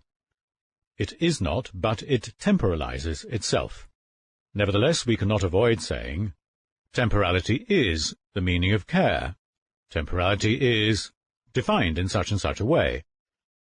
The reason for this can be made intelligible only when we have clarified the idea of being and that of the is in general. Temporality temporalizes, and indeed it temporalizes possible ways of itself. These make possible the multiplicity of Dasein's modes of being, and especially the basic possibility of authentic or inauthentic existence. The future, the character of having been, and the present show the phenomenal characteristics of the towards oneself, the back to, and the letting oneself be encountered by. The phenomena of the towards, the to, and the alongside make temporality manifest as the ecstaticon, pure and simple. Temporality is the primordial outside of itself, in and for itself. We therefore call the phenomena of the future the character of having been, and the present the ecstasies of temporality. Temporality is not, prior to this, an entity which first emerges from itself. Its essence is a process of temporalizing in the unity of the ecstasies. What is characteristic of the time which is accessible to the ordinary understanding consists, among other things, precisely in the fact that it is a pure sequence of nows, without beginning and without end, in which the ecstatical character of primordial temporality has been levelled off.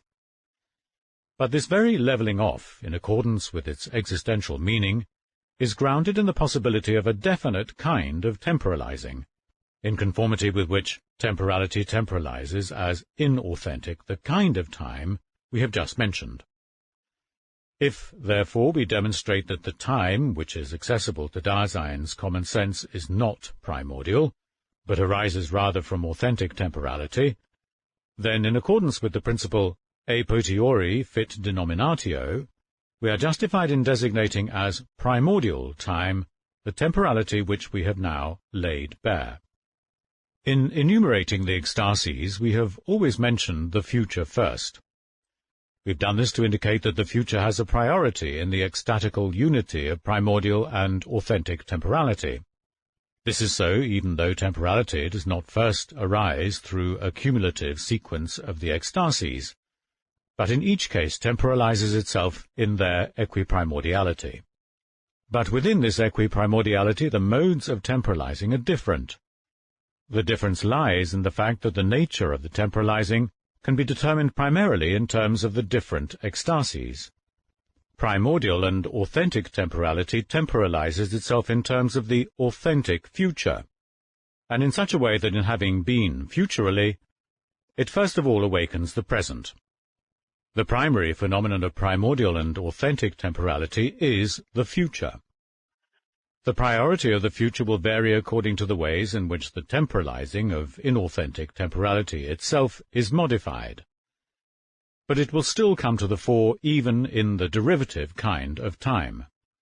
Care is being towards death. We have defined anticipatory resoluteness as authentic being towards the possibility which we have characterized as Dasein's utter impossibility. In such being towards its end, Dasein exists in a way which is authentically whole, as that entity which it can be when thrown into death. This entity does not have an end at which it just stops, but it exists finitely, The authentic future is temporalized primarily by that temporality which makes up the meaning of anticipatory resoluteness. It thus reveals itself as finite. But does not time go on in spite of my own no longer Dasein? And can there not be an unlimited number of things which still lie in the future and come along out of it? We must answer these questions affirmatively. In spite of this, they do not contain any objections to the finitude of primordial temporality, because this is something which is no longer handled by these at all. The question is not about everything that still can happen in a time that goes on, or about what kind of letting come towards oneself we can encounter out of this time, but about how coming towards oneself is, as such, to be primordially defined. Its finitude does not amount primarily to a stopping, but is a characteristic of temporalization itself. The primordial and authentic future is the towards oneself, to oneself, existing as the possibility of nullity, the possibility which is not to be outstripped.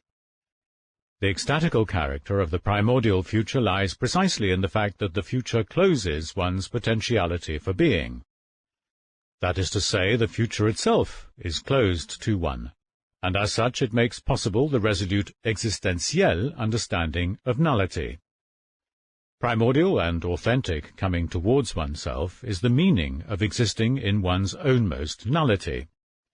In our thesis that temporality is primordially finite, we are not disputing that time goes on, we are simply holding fast to the phenomenal character of primordial temporality, a character which shows itself in what is projected in Dasein's primordial existential projecting. The temptation to overlook the finitude of the primordial and authentic future, and therefore the finitude of temporality, or alternatively to hold a priori that such finitude is impossible, arises from the way in which the ordinary understanding of time is constantly thrusting itself to the fore. If the ordinary understanding is right in knowing a time which is endless, and in knowing only this, it has not yet been demonstrated that it also understands this time and its infinity. What does it mean to say, time goes on or time keeps passing away? What is the signification of in time in general, and of the expressions in the future and out of the future in particular? In what sense is time endless? Such points need to be cleared up, if the ordinary objections to the finitude of primordial time are not to remain groundless. But we can clear them up effectively only if we have obtained an appropriate way of formulating the question as regards finitude and infinitude. Such a formulation, however, arises only if we view the primordial phenomenon of time understandingly. The problem is not one of how the derived, abgeleitete infinite time, in which the ready to hand arises and passes away, becomes primordial finite temporality. The problem is rather that of how inauthentic temporality arises out of finite, authentic temporality, and how inauthentic temporality, as inauthentic, temporalizes an infinite time out of the finite. Only because primordial time is finite can the derived time temporalize itself as infinite. In the order in which we get things into our grasp through the understanding, the finitude of time does not become fully visible until we have exhibited endless time, so that these may be contrasted. Our analysis of primordial temporality up to this point may be summarized in the following theses. Time is primordial as the temporalizing of temporality, and as such it makes possible the constitution of the structure of care. Temporality is essentially ecstatical. Temporality temporalizes itself primordially out of the future. Primordial time is finite. However, the interpretation of care as temporality cannot remain restricted to the narrow basis obtained so far, even if it has taken us the first steps along our way in viewing Dasein's primordial and authentic being a whole. The thesis that the meaning of Dasein is temporality must be confirmed in the concrete content of this entity's basic state, as it has been set forth.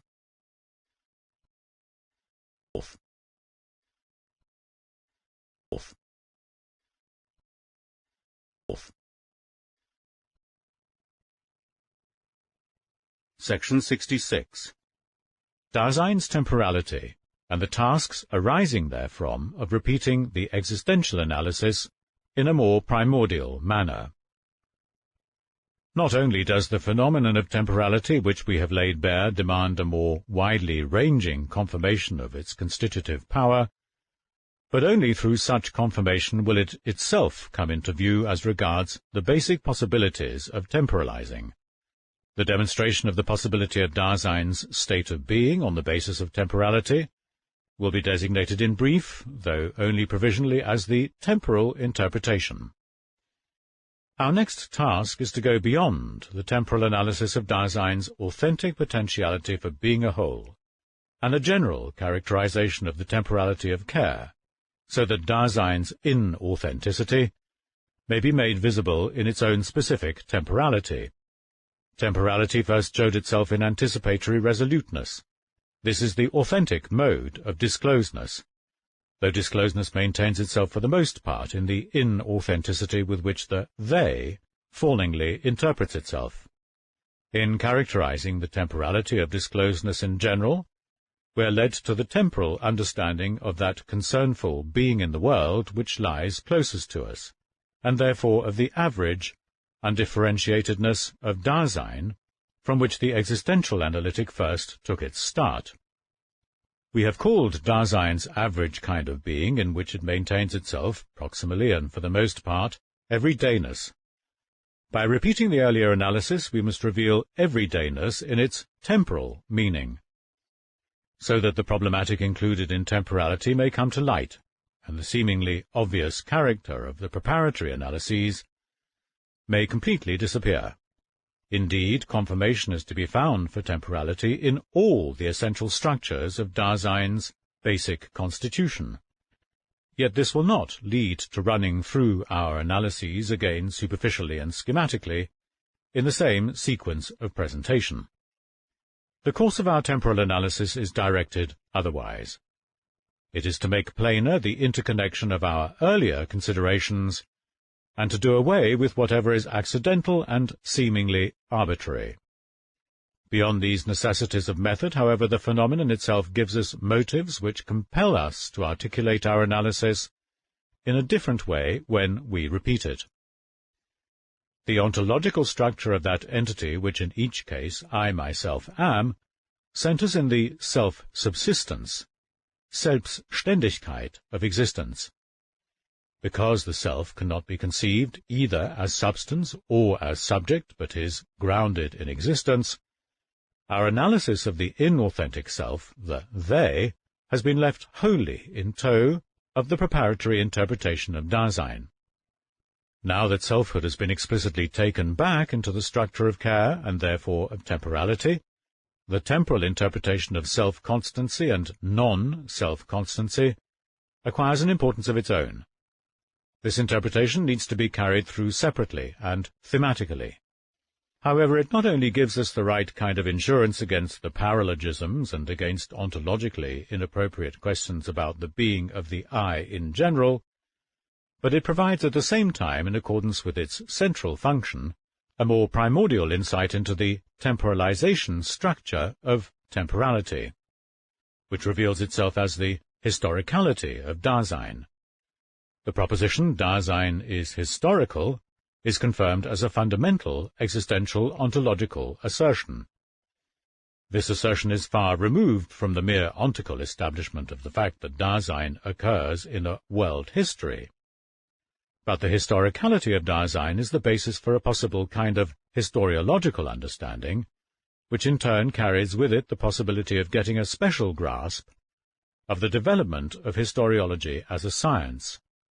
By interpreting everydayness and historicality temporally, we shall get a steady enough view of primordial time to expose it as the condition which makes the everyday experience of time both possible and necessary. As an entity for which its being is an issue, Dasein utilizes itself primarily for itself, verwendet sich für sich selbst, whether it does so explicitly or not. Proximally, and for the most part, care is circumspective concern. In utilizing itself for the sake of itself, Dasein uses itself up. In using itself up, Dasein uses itself, that is to say, its time. In using time, Dasein reckons with it. Time is first discovered in the concern which reckons circumspectively, and this concern leads to the development of a time reckoning. Reckoning with time is constitutive for being in the world. Concernful circumspective discovering, in reckoning with its time, permits those things which we have discovered, and which are ready to hand or present at hand, to be encountered in time. Thus, entities within the world become accessible as being in time. We call the temporal attribute of entities within the world within timeness, die Innerzeitkeit. The kind of time which is first found ontically in within timeness becomes the basis on which the ordinary traditional conception of time takes form. But time, as within timeness, arises from an essential kind of temporalizing, of primordial temporality. The fact that this is its source tells us that the time, in which what is present at hand arises and passes away, is a genuine phenomenon of time. It is not an externalization of a qualitative time into space, as Bergson's interpretation of time, which is ontologically quite indefinite and inadequate, would have us believe. In working out the temporality of Dasein as everydayness, historicality, and within timeness, we shall be getting for the first time a relentless insight into the complications of a primordial ontology of Dasein. As being in the world, Dasein exists factically with and alongside entities which it encounters within the world. Thus, Dasein's being becomes ontologically transparent in a comprehensive way only within the horizon in which the being of entities other than Dasein, and this means even of those which are neither ready to hand nor present at hand but just subsist, has been clarified.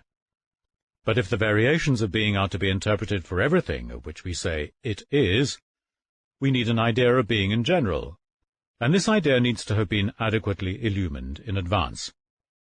So long as this idea is one at which we have not yet arrived, then the temporal analysis of Dasein, even if we repeat it, will remain incomplete and fraught with obscurities. We shall not go on to talk about the objective difficulties. The existential temporal analysis of Dasein demands for its part that it be repeated anew, within a framework in which the concept of being is discussed in principle.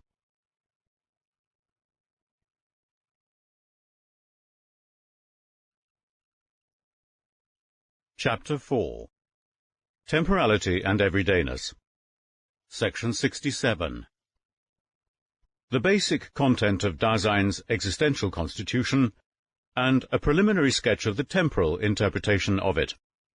Our preparatory analysis has made accessible a multiplicity of phenomena, and no matter how much we may concentrate on the foundational structural totality of care, these must not be allowed to vanish from our phenomenological purview. Far from excluding such a multiplicity, the primordial totality of Dasein's constitution as articulated demands it. The primordiality of a state of being does not coincide with the simplicity and uniqueness of an ultimate structural element. The ontological source of Dasein's being is not inferior to what springs from it, but towers above it in power from the outset. In the field of ontology, any springing from is degeneration. If we penetrate to the source ontologically, we do not come to things which are ontically obvious for the common understanding, but the questionable character of everything obvious opens up for us. If we are to bring back into our phenomenological purview the phenomena at which we have arrived in our preparatory analysis, an allusion to the stages through which we have passed must be sufficient. Our definition of care emerged from our analysis of the disclosedness which constitutes the being of the there. The clarification of this phenomenon signified that we must give a provisional interpretation of being in the world, the basic state of Dasein. Our investigation set out to describe being in the world so that from the beginning we could secure an adequate phenomenological horizon, as opposed to those inappropriate and mostly inexplicit ways in which the nature of Dasein has been determined beforehand ontologically. Being in the world was first characterized with regard to the phenomenon of the world, and in our explication this was done by characterizing ontico-ontologically what is ready to hand and present at hand in the environment, and then bringing within the worldness into relief, so that by this the phenomenon of worldhood in general could be made visible. But understanding belongs essentially to disclosedness, and the structure of worldhood, significance, turned out to be bound up with that upon which understanding projects itself, namely that potentiality for being for the sake of which Dasein exists. The temporal interpretation of everyday Dasein must start with those structures in which disclosedness constitutes itself: understanding, state of mind, falling, and discourse. The modes in which temporality temporalizes are to be laid bare with regard to these phenomena, and will give us a basis for defining the temporality of being in the world. This leads us back to the phenomenon of the world and permits us to delimit the specifically temporal problematic of worldhood. This must be confirmed by characterizing that kind of being in the world which, in an everyday manner, is closest to us: circumspective, falling concern. The temporality of this concern makes it possible for circumspection to be modified into a perceiving which looks at things, and the theoretical cognition which is grounded in such perceiving. The temporality of being in the world thus emerges, and it turns out, at the same time, to be the foundation for that spatiality which is specific for Dasein. We must also show the temporal constitution of disseverance and directionality. Taken as a whole, these analyses will reveal a possibility for the temporalizing of temporality, in which Dasein's inauthenticity is ontologically grounded, and they will lead us face to face with the question of how the temporal character of everydayness, the temporal meaning of the phrase proximally and for the most part, which we have been using constantly hitherto, is to be understood. By fixing upon this problem we shall have made it plain that the clarification of this phenomenon which we have so far attained is insufficient, and we shall have shown the extent of this insufficiency. The present chapter is thus divided up as follows: the temporality of disclosedness in general, section 68, the temporality of being in the world and the problem of transcendence, section 69, the temporality of the spatiality characteristic of Dasein, section 70, the temporal meaning of Dasein's everydayness, section 71.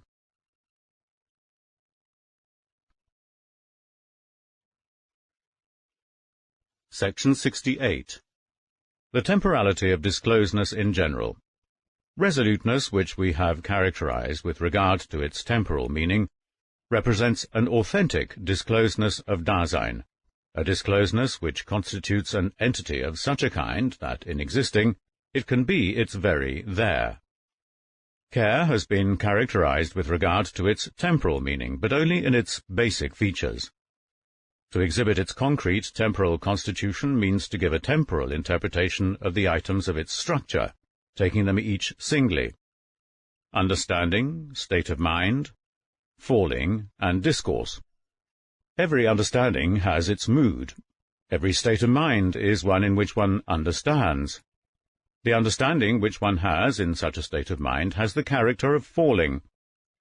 The understanding which has its mood attuned in falling articulates itself with relation to its intelligibility in discourse. The current temporal constitution of these phenomena leads back in each case to that one kind of temporality which serves as such to guarantee the possibility that understanding, state of mind, falling, and discourse are united in their structure. A. The temporality of understanding. With the term understanding we have in mind a fundamental existentiale, which is neither a definite species of cognition distinguished, let us say, from explaining and conceiving, nor any cognition at all in the sense of grasping something thematically.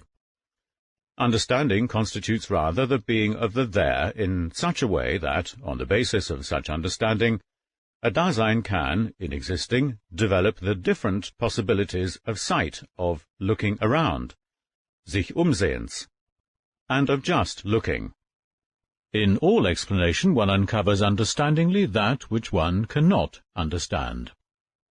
And all explanation is thus rooted in Dasein's primary understanding. If the term understanding is taken in a way which is primordially existential, it means to be projecting towards a potentiality for being for the sake of which any Dasein exists. In understanding, one's own potentiality for being is disclosed in such a way that one's Dasein always knows understandingly what it is capable of. It knows this, however, not by having discovered some fact, but by maintaining itself in an existentiel possibility. The kind of ignorance which corresponds to this does not consist in an absence or cessation of understanding, but must be regarded as a deficient mode of the projectedness of one's potentiality for being. Existence can be questionable. If it is to be possible for something to be in question, das in Frage stehen, a discloseness is needed. When one understands oneself projectively in an existentiel possibility, the future underlies this understanding, and it does so as a coming towards oneself out of that current possibility as which one's Dasein exists. The future makes ontologically possible an entity which is in such a way that it exists understandingly in its potentiality for being. Projection is basically futural.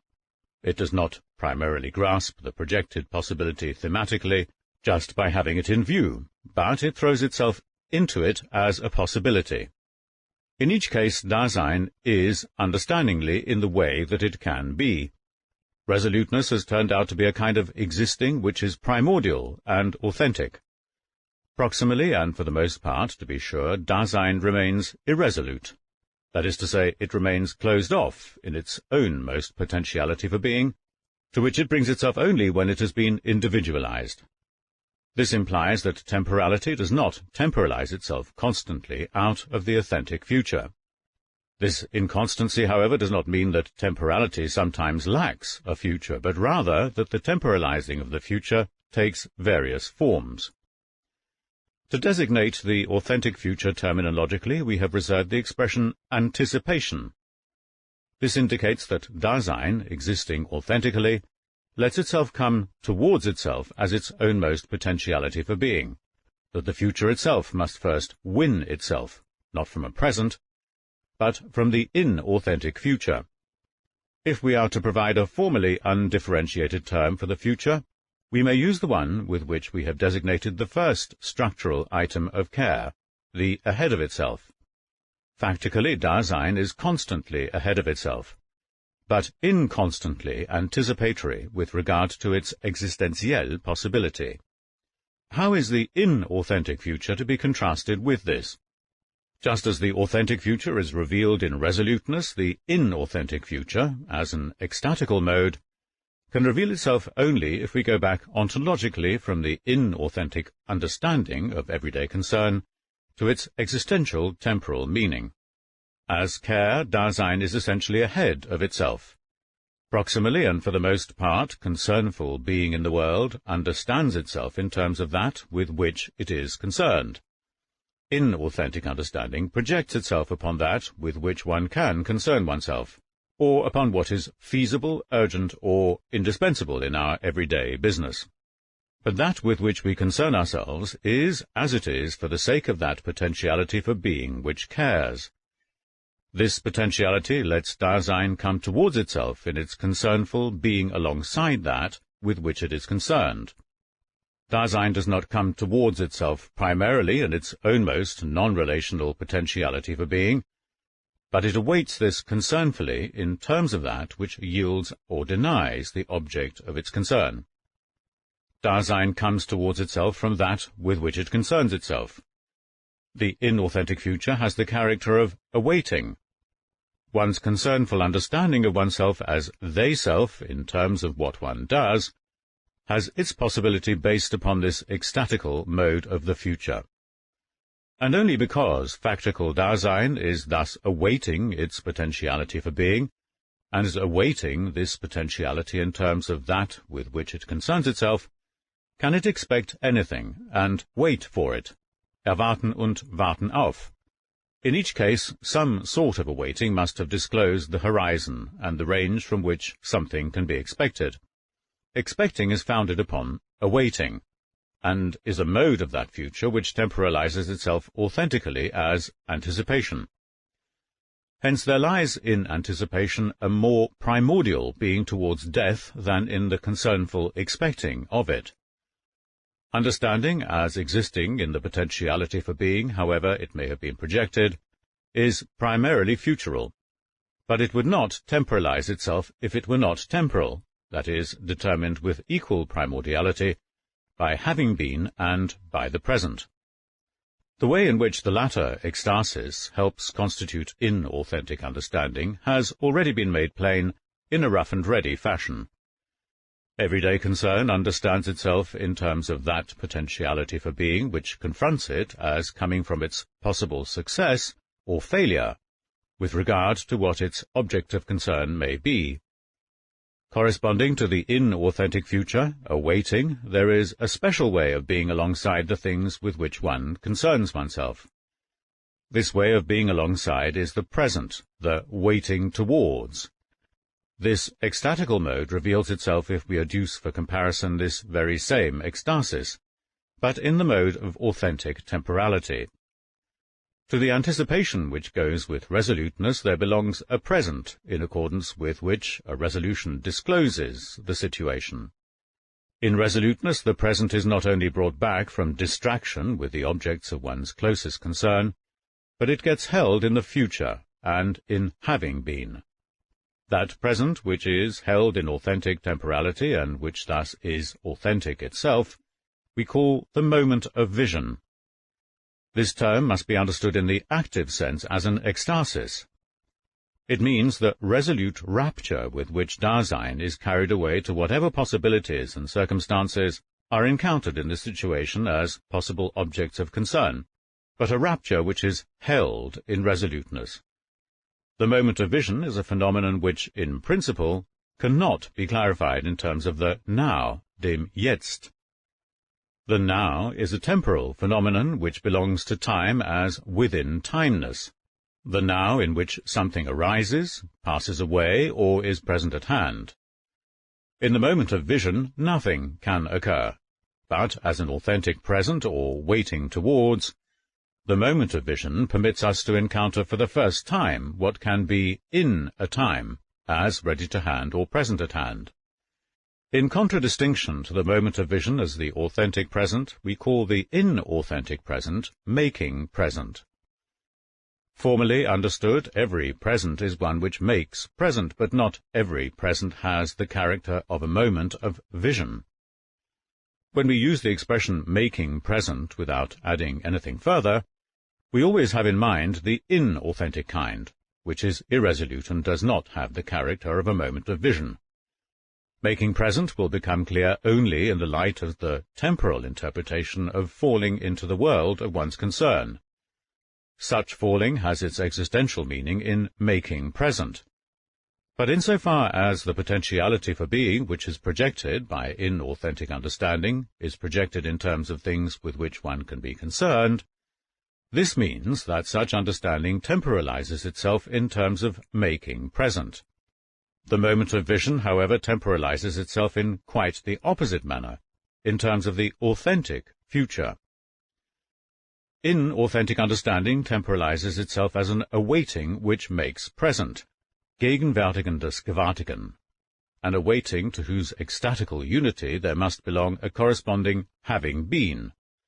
The authentic coming towards itself of anticipatory resoluteness is at the same time a coming back to one's ownmost self, which has been thrown into its individualization. This ecstasis makes it possible for Dasein to be able to take over resolutely that entity which it already is. In anticipating, Dasein brings itself again forth into its ownmost potentiality for being. If being as having been is authentic, we call it repetition. But when one projects oneself inauthentically towards those possibilities which have been drawn from the object of concern in making it present, this is possible only because Dasein has forgotten itself in its own most thrown potentiality for being. This forgetting is not nothing, nor is it just a failure to remember. It is rather a positive, ecstatical mode of one's having been, a mode with a character of its own. The ecstasis, rapture, of forgetting has the character of backing away in the face of one's ownmost being, and of doing so in a manner which is closed off from itself, in such a manner indeed that this backing away closes off ecstatically that in the face of which one is backing away, and thereby closes itself off too. Having forgotten Vergessenheit as an inauthentic way of having been is thus related to that thrown being which is one's own. It is the temporal meaning of that being in accordance with which I am, proximally and for the most part, as having been. Only on the basis of such forgetting can anything be retained, behalten, by the concernful making present which awaits. And what are thus retained are entities encountered within the world, with a character other than that of Dasein. To such retaining there corresponds a non-retaining, which presents us with a kind of forgetting in a derivative sense. Just as expecting is possible only on the basis of awaiting, remembering is possible only on that of forgetting, and not vice versa. For in the mode of having forgotten, one's having been discloses primarily the horizon into which a Dasein, lost in the superficiality of its object of concern, can bring itself by remembering. The awaiting which forgets and makes present is an ecstatical unity in its own right, in accordance with which inauthentic understanding temporalizes itself with regard to its temporality. The unity of these ecstasies closes off one's authentic potentiality for being, and is thus the existential condition for the possibility of irresoluteness. Though inauthentic concernful understanding determines itself in the light of making present the object of concern, the temporalizing of the understanding is performed primarily in the future. B. The temporality of state of mind. Understanding is never free-floating, but always goes with some state of mind. The there gets equiprimordially disclosed by one's mood in every case, or gets closed off by it. Having a mood brings Dasein face to face with its thrownness in such a manner that this thrownness is not known as such, but disclosed far more primordially in how one is. Existentially, being thrown means finding oneself in some state of mind or other. One's state of mind is therefore based upon thrownness. My mood represents whatever may be the way in which I am primarily the entity that has been thrown. How does the temporal constitution of having a mood let itself be made visible?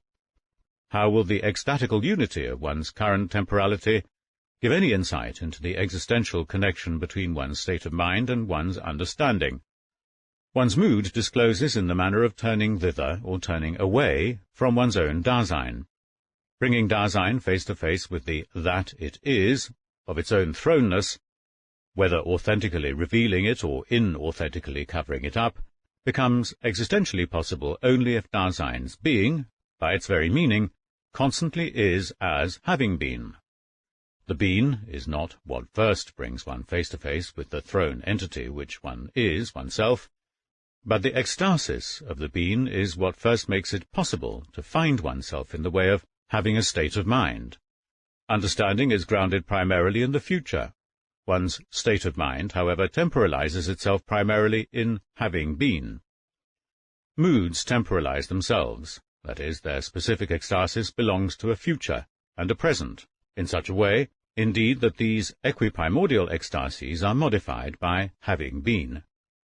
We have emphasized that while moods, of course, are ontically well known to us, bekannt, they are not recognized, erkannt, in their primordial existential function. They are regarded as fleeting experiences which color one's whole psychical condition. Anything which is observed to have the character of turning up and disappearing in a fleeting manner belongs to the primordial constancy of existence. But all the same, what should moods have in common with time? That these experiences come and go, that they run their course in time, is a trivial thing to establish. Certainly, and indeed this can be established in an ontico-psychological manner. Our task, however, is to exhibit the ontological structure of having a mood in its existential temporal constitution. And of course this is proximally just a matter of first making the temporality of moods visible. The thesis that one's state of mind is grounded primarily in having been means that the existentially basic character of moods lies in bringing one back to something. This bringing back does not first produce a having been, but in any state of mind, some mode of having been is made manifest for existential analysis. So if we are to interpret states of mind temporally, our aim is not one of deducing moods from temporality and dissolving them into pure phenomena of temporalizing. All we have to do is to demonstrate that, except on the basis of temporality, moods are not possible in what they signify in an existentiel way, or in how they signify it. Our temporal interpretation will restrict itself to the phenomena of fear and anxiety, which we have already analyzed in a preparatory manner. We shall begin our analysis by exhibiting the temporality of fear. Fear has been characterized as an inauthentic state of mind. To what extent does the existential meaning which makes such a state of mind possible lie in what has been? Which mode of this ecstasis designates the specific temporality of fear? Fear is a fearing in the face of something threatening, of something which is detrimental to Dasein's factical potentiality for being, and which brings itself close in the way we have described, within the range of the ready-to-hand and the present-at-hand with which we concern ourselves. Fearing discloses something threatening, and it does so by way of everyday circumspection. A subject which merely beholds would never be able to discover anything of the sort. But if something is disclosed when one fears in the face of it, is not this disclosure a letting something come towards oneself? Ein auf sich zukommen lassen. Has not fear been rightly defined as the expectation of some oncoming evil, eines ankommenden Übels, malum futurum? Is not the primary meaning of fear the future, and least of all, one's having been? Not only does fearing relate itself to something future in the signification of something which first comes on in time, but this self-relating is itself futural in the primordially temporal sense. All this is incontestable. Manifestly an awaiting is one of the things that belong to the existential temporal constitution of fear, but proximally this just means that the temporality of fear is one that is inauthentic. Is fearing in the face of something merely an expecting of something threatening which is coming on? Such an expectation need not be fear already, and it is so far from being fear that the specific character which fear as a mood possesses is missing. This character lies in the fact that in fear the awaiting lets what is threatening come back, zurückkommen, to one's factically concernful potentiality for being. Only if that to which this comes back is already ecstatically open, can that which threatens be awaited right back to the entity which I myself am. Only so can my Dasein be threatened. The awaiting which fears is one which is afraid for itself. That is to say, fearing in the face of something is in each case a fearing about. Therein lies the character of fear as mood and as affect. When one's being in the world has been threatened and it concerns itself with the ready-to-hand, it does so as a factical potentiality for being of its own. In the face of this potentiality one backs away in bewilderment, and this kind of forgetting oneself is what constitutes the existential temporal meaning of fear. Aristotle rightly defines fear as a kind of depression or bewilderment. This depression forces Dasein back to its thrownness, but in such a way that this thrownness gets quite closed off.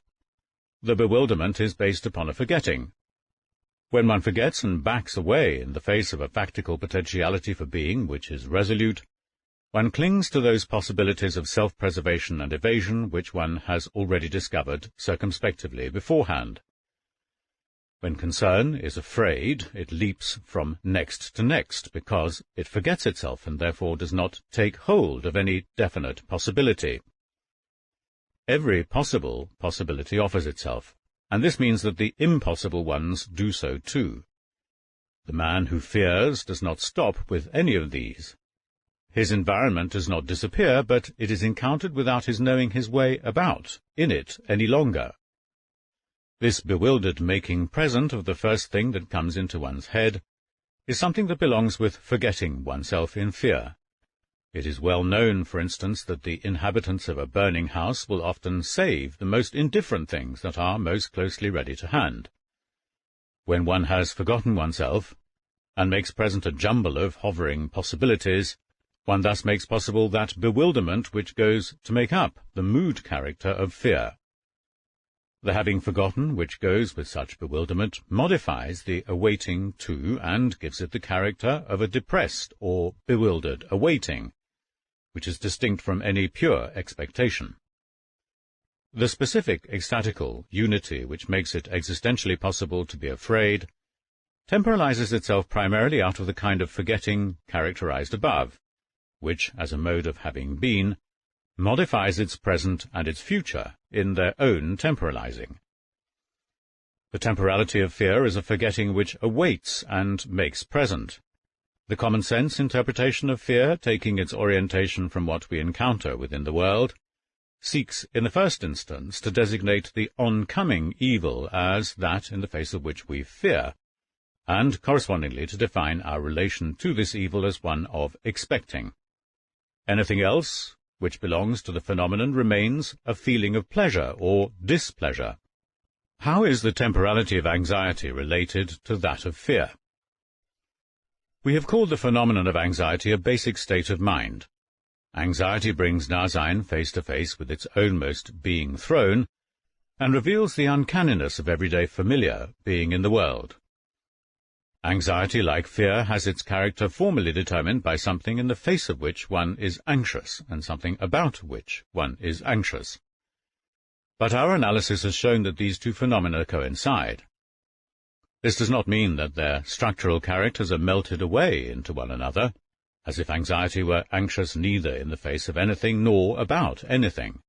Their coinciding means rather that the entity by which both these structures are filled in, das sie erfüllende Seiende, is the same, namely Dasein. In particular, that in the face of which one has anxiety is not encountered as something definite with which one can concern oneself. The threatening does not come from what is ready to hand or present at hand, but rather from the fact that neither of these says anything any longer. Environmental entities no longer have any involvement. The world in which I exist has sunk into insignificance, and the world which is thus disclosed is one in which entities can be freed only in the character of having no involvement. Anxiety is anxious in the face of the nothing of the world. But this does not mean that in anxiety we experience something like the absence of what is present at hand within the world. The present at hand must be encountered in just such a way that it does not have any involvement whatsoever, but can show itself in an empty mercilessness. This implies, however, that our concernful awaiting finds nothing in terms of which it might be able to understand itself. It clutches at the nothing of the world. But when our understanding has come up against the world, it is brought to being in the world as such through anxiety. Being in the world, however, is both what anxiety is anxious in the face of, and what it is anxious about. To be anxious in the face of does not have the character of an expecting or of any kind of awaiting. That in the face of which one has anxiety is indeed already there, namely Dasein itself. In that case, does not anxiety get constituted by a future? Certainly, but not by the inauthentic future of awaiting. Anxiety discloses an insignificance of the world, and this insignificance reveals the nullity of that with which one can concern oneself, or, in other words, the impossibility of projecting oneself upon a potentiality for being which belongs to existence, and which is founded primarily upon one's objects of concern. The revealing of this impossibility, however, signifies that one is letting the possibility of an authentic potentiality for being be lit up. What is the temporal meaning of this revealing? Anxiety is anxious about naked Dasein as something that has been thrown into uncanniness. It brings one back to the pure that it is of one's own most individualized thrownness. This bringing back has neither the character of an evasive forgetting nor that of a remembering, but just as little does anxiety imply that one has already taken over one's existence into one's resolution, and done so by a repeating. On the contrary, anxiety brings one back to one's thrownness as something possible which can be repeated. And in this way it also reveals the possibility of an authentic potentiality for being, a potentiality which must, in repeating, come back to its throne there, but come back as something future which comes towards, Zukünftiges. The character of having been is constitutive for the state of mind of anxiety, and bringing one face to face with repeatability is the specific ecstatical mode of this character. The forgetting which is constitutive for fear bewilders Dasein and lets it drift back and forth between worldly possibilities which it has not seized upon. In contrast to this making present which is not held on to, the present of anxiety is held on to when one brings oneself back to one's own most thrownness. The existential meaning of anxiety is such that it cannot lose itself in something with which it might be concerned. If anything like this happens in a similar state of mind, this is fear, which the everyday understanding confuses with anxiety. But even though the present of anxiety is held on to, it does not as yet have the character of the moment of vision, which temporalizes itself in a resolution. Anxiety merely brings one into the mood for a possible resolution. The present of anxiety holds the moment of vision at the ready, auf dem Sprung. As such a moment, it itself, and only itself, is possible. The temporality of anxiety is peculiar, for anxiety is grounded primordially in having been, and only out of this do the future and the present temporalize themselves. In this peculiar temporality is demonstrated the possibility of that power which is distinctive for the mood of anxiety. In this, Dasein is taken all the way back to its naked uncanniness and becomes fascinated by it. This fascination, however, not only takes Dasein back from its worldly possibilities, but at the same time gives it the possibility of an authentic potentiality for being. Yet neither of these moods, fear and anxiety, ever occurs just isolated in the stream of experiences. Each of them determines an understanding or determines itself in terms of one. Fear is occasioned by entities with which we concern ourselves environmentally. Anxiety, however, springs from Dasein itself. When fear assails us, it does so from what is within the world. Anxiety arises out of being in the world, as thrown, being towards death. When understood temporally, this mounting of anxiety out of Dasein means that the future and the present of anxiety temporalize themselves out of a primordial being as having been, in the sense of bringing us back to repeatability. But anxiety can mount authentically only in a Dasein which is resolute. He who is resolute knows no fear, but he understands the possibility of anxiety as the possibility of the very mood which neither inhibits nor bewilders him. Anxiety liberates from possibilities which count for nothing, nichtigen, and lets him become free for those which are authentic. Although both fear and anxiety as modes of state of mind are grounded primarily in having been, they each have different sources with regard to their own temporalization in the temporality of care. Anxiety springs from the future of resoluteness, while fear springs from the lost present, of which fear is fearfully apprehensive, so that it falls prey to it more than ever. But may not the thesis of the temporality of moods hold only for those phenomena which we have selected for our analysis? How is a temporal meaning to be found in the pallid lack of mood which dominates the grey everyday through and through? And how about the temporality of such moods and affects as hope, joy, enthusiasm, gaiety? Not only fear and anxiety, but other moods are founded existentially upon one's having been. This becomes plain if we merely mention such phenomena as satiety, sadness, melancholy, and desperation. Of course, these must be interpreted on the broader basis of an existential analytic of Dasein that has been well worked out. But even a phenomenon like hope, which seems to be founded wholly upon the future, must be analyzed in much the same way as fear. Hope has sometimes been characterized as the expectation of a bonum futurum, to distinguish it from fear, which relates itself to a malum futurum. But what is decisive for the structure of hope as a phenomenon is not so much the futural character of that to which it relates itself, but rather the existential meaning of hoping itself. Even here its character as a mood lies primarily in hoping as hoping for something for oneself, für sich erhoffen. He who hopes takes himself with him into his hope, as it were, and brings himself up against what he hopes for. But this presupposes that he has somehow arrived at himself. To say that hope brings alleviation, erleichtert, from depressing misgivings, means merely that even hope, as a state of mind, is still related to our burdens, and related in the mode of being as having been.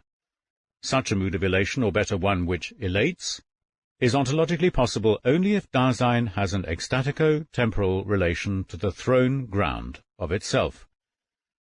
Furthermore, the pallid lack of mood, indifference, which is addicted to nothing and has no urge for anything, and which abandons itself to whatever the day may bring, yet in so doing takes everything along with it in a certain manner, demonstrates most penetratingly the power of forgetting in the everyday mode of that concern which is closest to us. Just living along, das Dahinleben, in a way which lets everything be, as it is based on forgetting and abandoning oneself to one's thrownness. It has the ecstatical meaning of an inauthentic way of having been. Indifference, which can go along with busying oneself head over heels, must be sharply distinguished from equanimity. This latter mood springs from resoluteness, which, in a moment of vision, looks at those situations which are possible in one's potentiality for being a whole as disclosed in our anticipation of, zum, death. Only an entity which, in accordance with the meaning of its being, finds itself in a state of mind, sich befindet, that is to say, an entity which, in existing, is as already having been, and which exists in a constant mode of what has been, can become affected. Ontologically, such affection presupposes making present, and indeed in such a manner that in this making present, Dasein can be brought back to itself as something that has been. It remains a problem in itself to define ontologically the way in which the senses can be stimulated or touched in something that merely has life, and how and where the being of animals, for instance, is constituted by some kind of time. C. The temporality of falling. In our temporal interpretation of understanding and state of mind, we not only have come up against a primary ecstasis for each of these phenomena, but at the same time we have always come up against temporality as a whole. Just as understanding is made possible primarily by the future, and moods are made possible by having been, the third constitutive item in the structure of care, namely falling, has its existential meaning in the present. Our preparatory analysis of falling began with an interpretation of idle talk, curiosity, and ambiguity. In the temporal analysis of falling we shall take the same course, but we shall restrict our investigation to a consideration of curiosity, for here the specific temporality of falling is most easily seen. Our analysis of idle talk and ambiguity, however, presupposes our having already clarified the temporal constitution of discourse and of explanation, interpretation. Curiosity is a distinctive tendency of Dasein's being, in accordance with which Dasein concerns itself with a potentiality for seeing.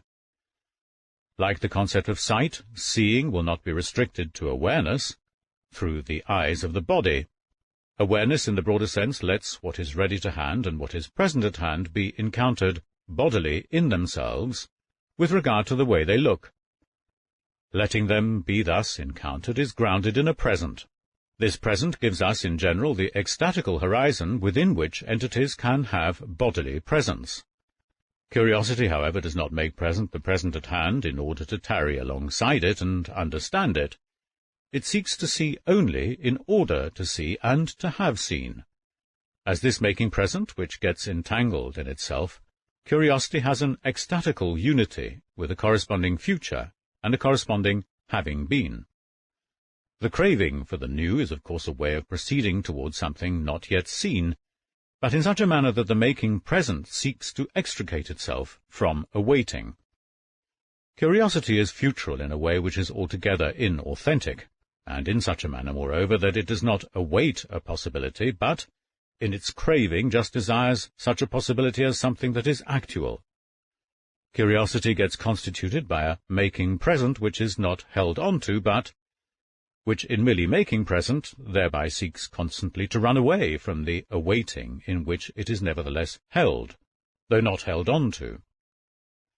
The present arises or leaps away from the awaiting which belongs to it, and does so in the sense of running away from it, as we have just emphasized. But the making present which leaps away in curiosity is so little devoted to the thing it is curious about, that when it obtains sight of anything, it already looks away to what is coming next. The making present which arises or leaps away from the awaiting of a definite possibility which one has taken hold of, makes possible ontologically that not tarrying which is distinctive of curiosity.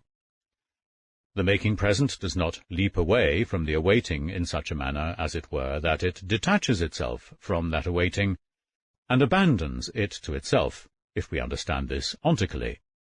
This leaping away is rather an ecstatical modification of awaiting, and of such a kind that the awaiting leaps after the making present.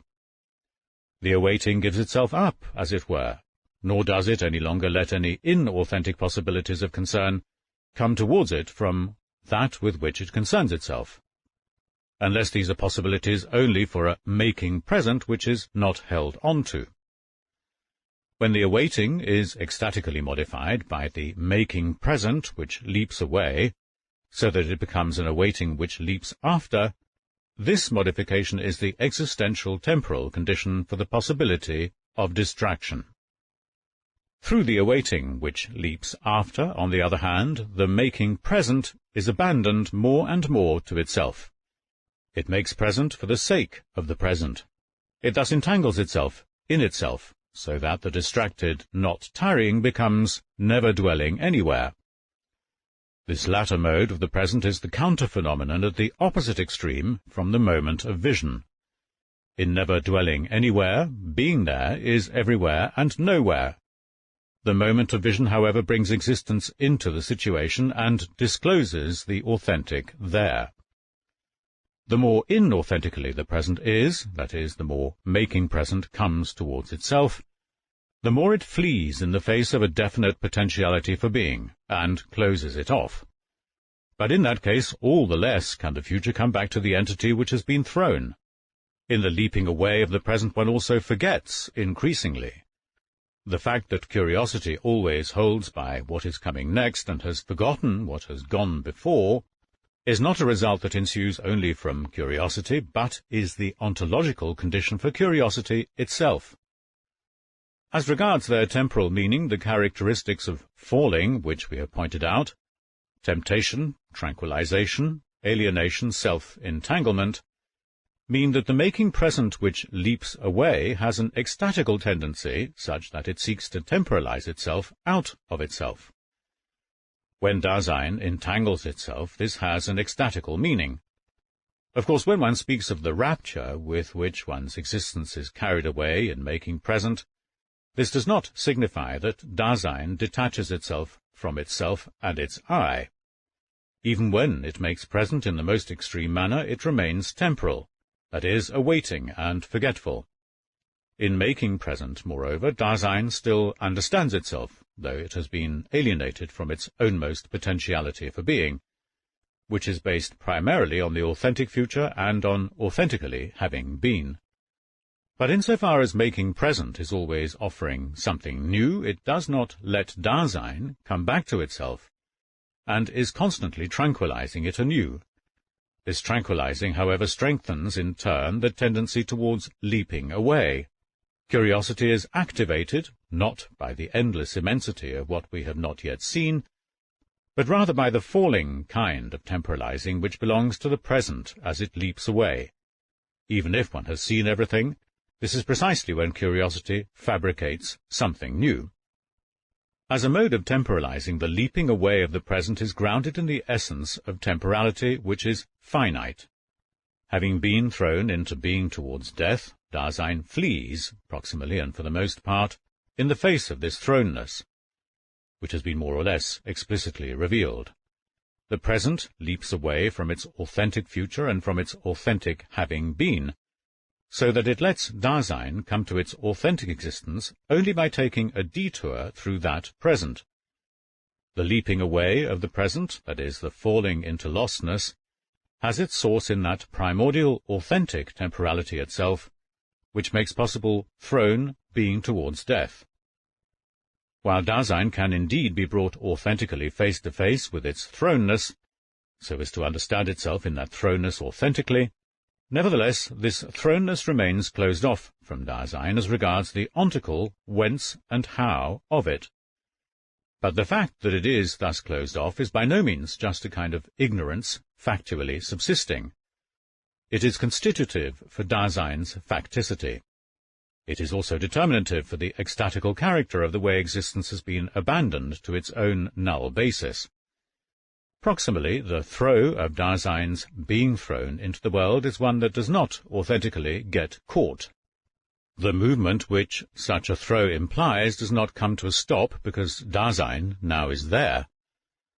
Dasein gets dragged along in thrownness, that is to say, as something which has been thrown into the world. It loses itself in the world, in its factical submission to that with which it is to concern itself. The present, which makes up the existential meaning of getting taken along, never arrives at any other ecstatical horizon of its own accord, unless it gets brought back from its lostness by a resolution. So that both the current situation and therewith the primordial limit situation of being towards death will be disclosed as a moment of vision which has been held on to. D. The temporality of discourse. When the there has been completely disclosed, its disclosedness is constituted by understanding, state of mind, and falling. And this disclosedness becomes articulated by discourse. Thus, discourse does not temporalize itself primarily in any definite ecstasis.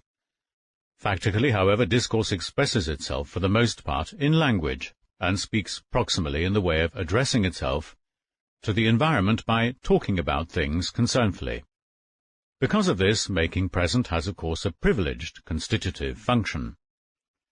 Tenses, like the other temporal phenomena of language, aspects and temporal stages, Zeitstufen, do not spring from the fact that discourse expresses itself also about temporal processes, processes encountered in time, nor does their basis lie in the fact that speaking runs its course in a psychical time.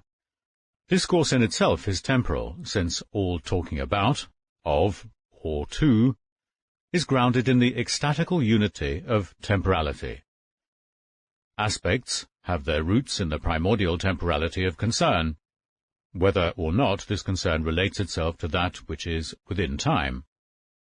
The problem of their existential temporal structure cannot even be formulated with the help of the ordinary traditional conception of time, to which the science of language needs must have recourse.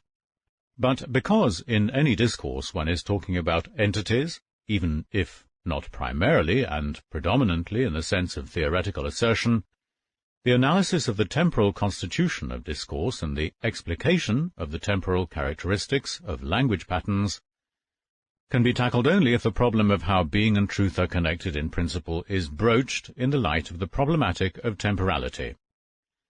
We can then define even the ontological meaning of the is, which a superficial theory of propositions and judgment has deformed to a mere copula.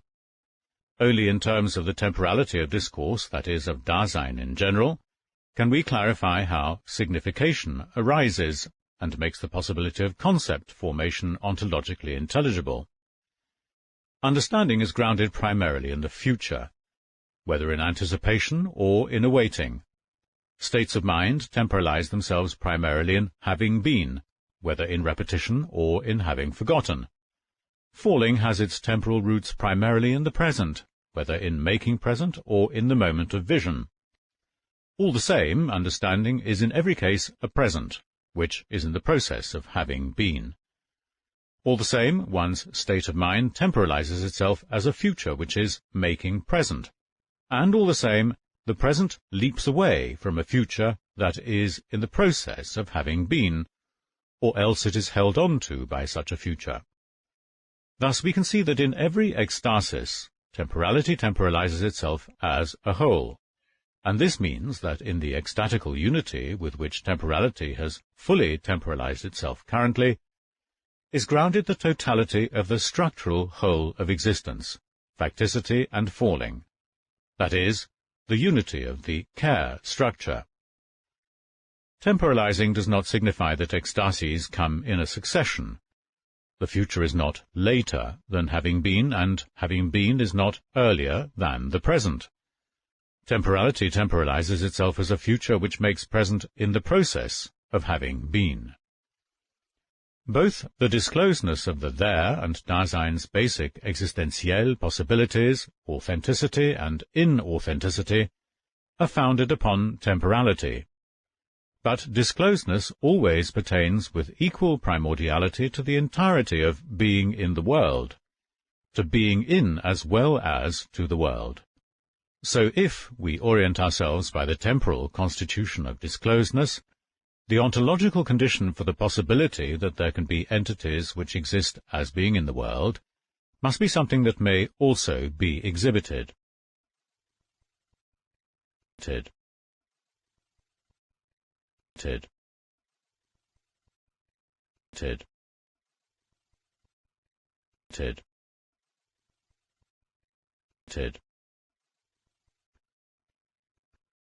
Section 69. The temporality of being in the world and the problem of the transcendence of the world. The ecstatical unity of temporality, that is, the unity of the outside of itself in the raptures of the future, of what has been and of the present, is the condition for the possibility that there can be an entity which exists as its there.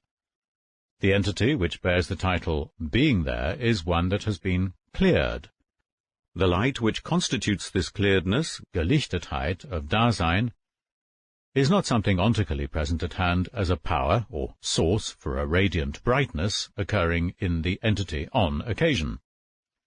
That by which this entity is essentially cleared, in other words, that which makes it both open for itself and bright for itself, is what we have defined as care, in advance of any temporal interpretation. In care is grounded the full disclosedness of the there. Only by this clearedness is any illuminating or illumining, any awareness, seeing, or having of something made possible. We understand the light of this clearedness only if we are not seeking some power implanted in us and present at hand, but are interrogating the whole constitution of Dasein's being, namely care, and are interrogating it as to the unitary basis for its existential possibility. Ecstatical temporality clears the there primordially. It is what primarily regulates the possible unity of all Dasein's existential structures.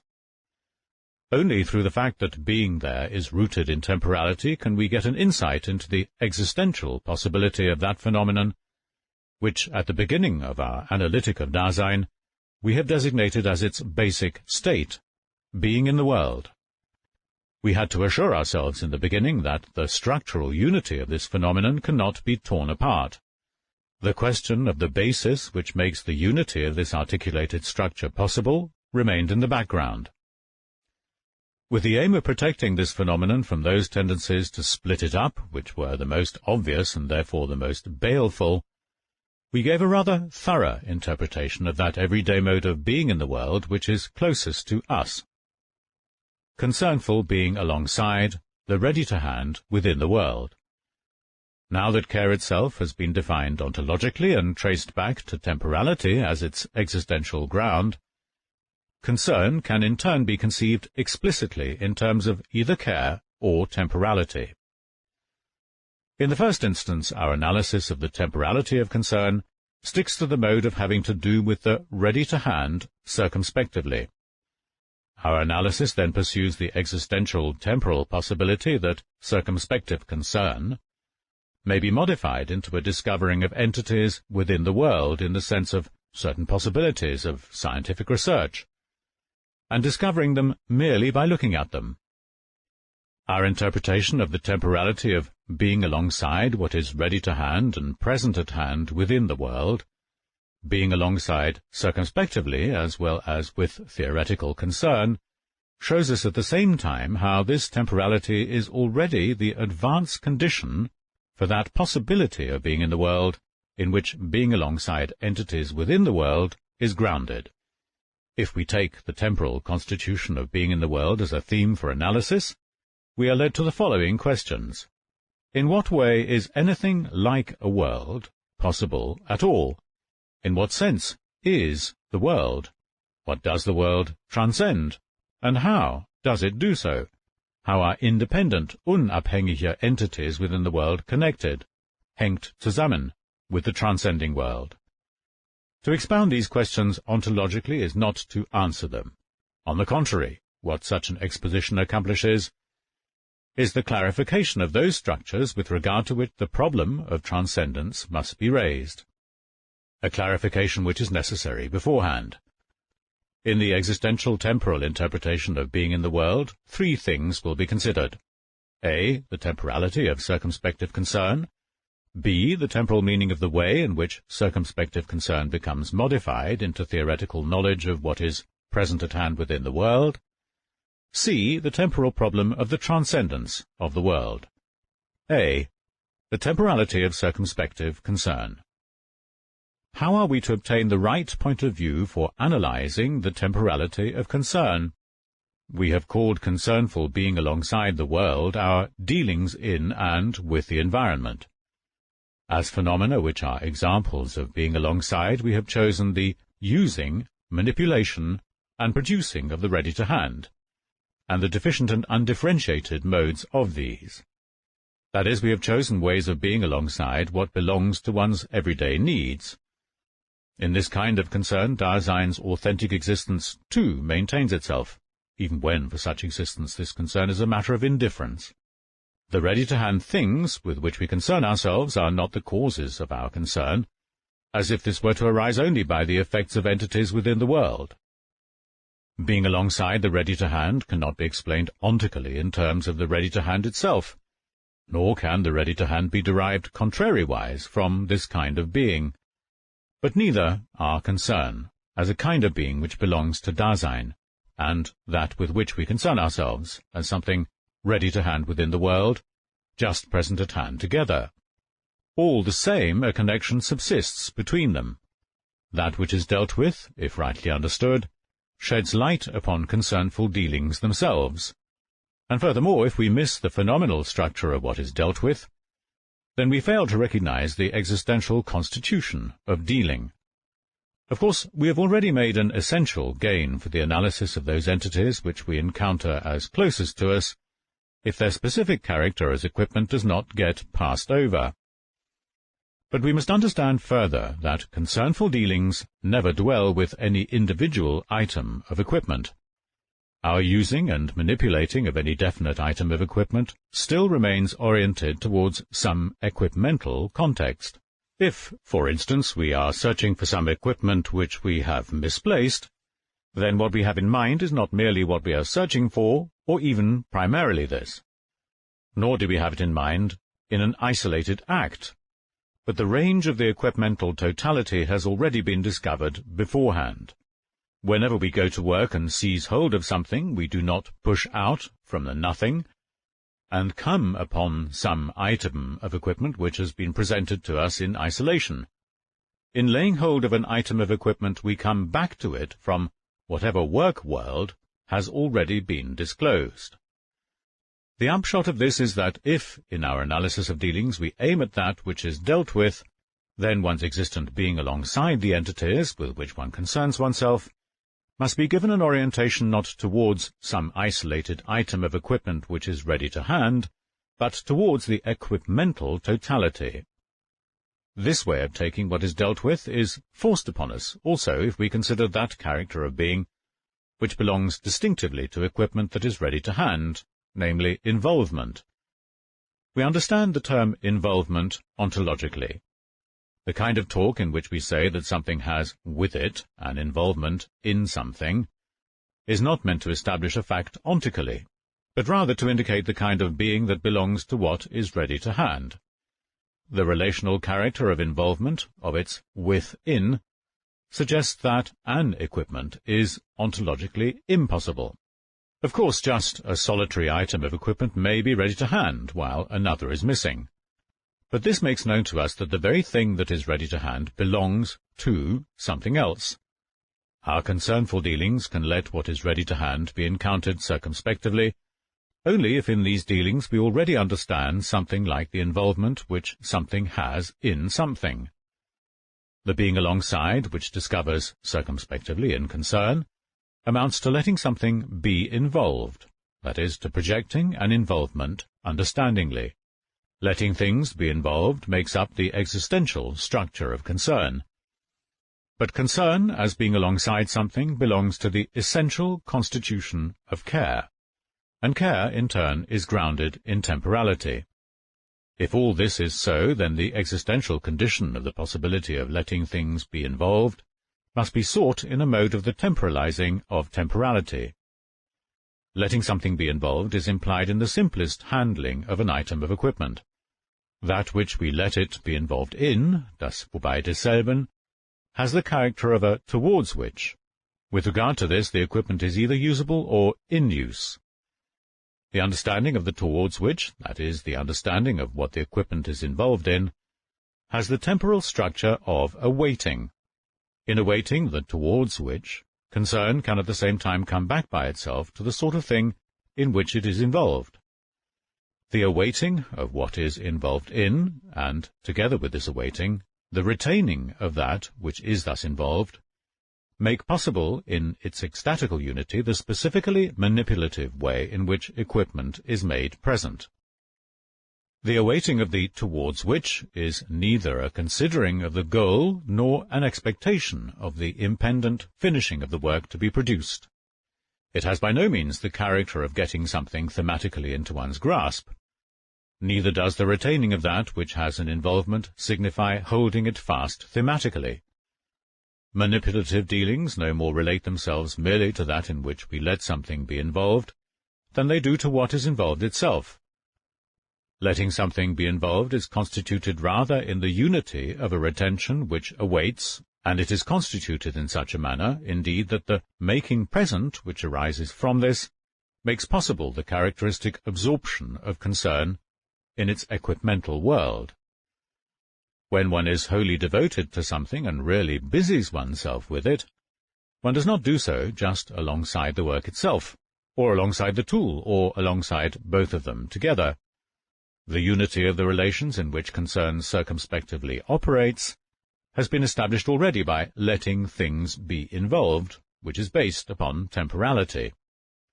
A specific kind of forgetting is essential for the temporality that is constitutive for letting something be involved. The self must forget itself. If lost in the world of equipment, it is to be able actually to go to work and manipulate something.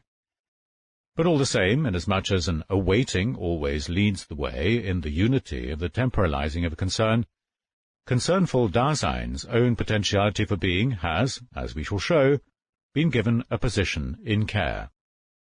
The making present which awaits and retains is constitutive for that familiarity in accordance with which Dasein, as being with one another, knows its way about, sich auskennt, in its public environment. Letting things be involved is something which we understand existentially as a letting them be, ein sein lassen. On such a basis, circumspection can encounter the ready-to-hand as that entity which it is. Hence we can further elucidate the temporality of concern by giving heed to those modes of circumspectively letting something be encountered, which we have characterized above as conspicuousness, obtrusiveness, and obstinacy. Thematical perception of things is precisely not the way equipment ready to hand is encountered in itself. It is encountered rather in the inconspicuousness of what we can come across obviously and objectively. But if there is something conspicuous in the totality of such entities, this implies that the equipmental totality, as such, is obtruding itself along with it. What sort of existential structure must belong to letting things be involved, if such a procedure can let something be encountered as conspicuous?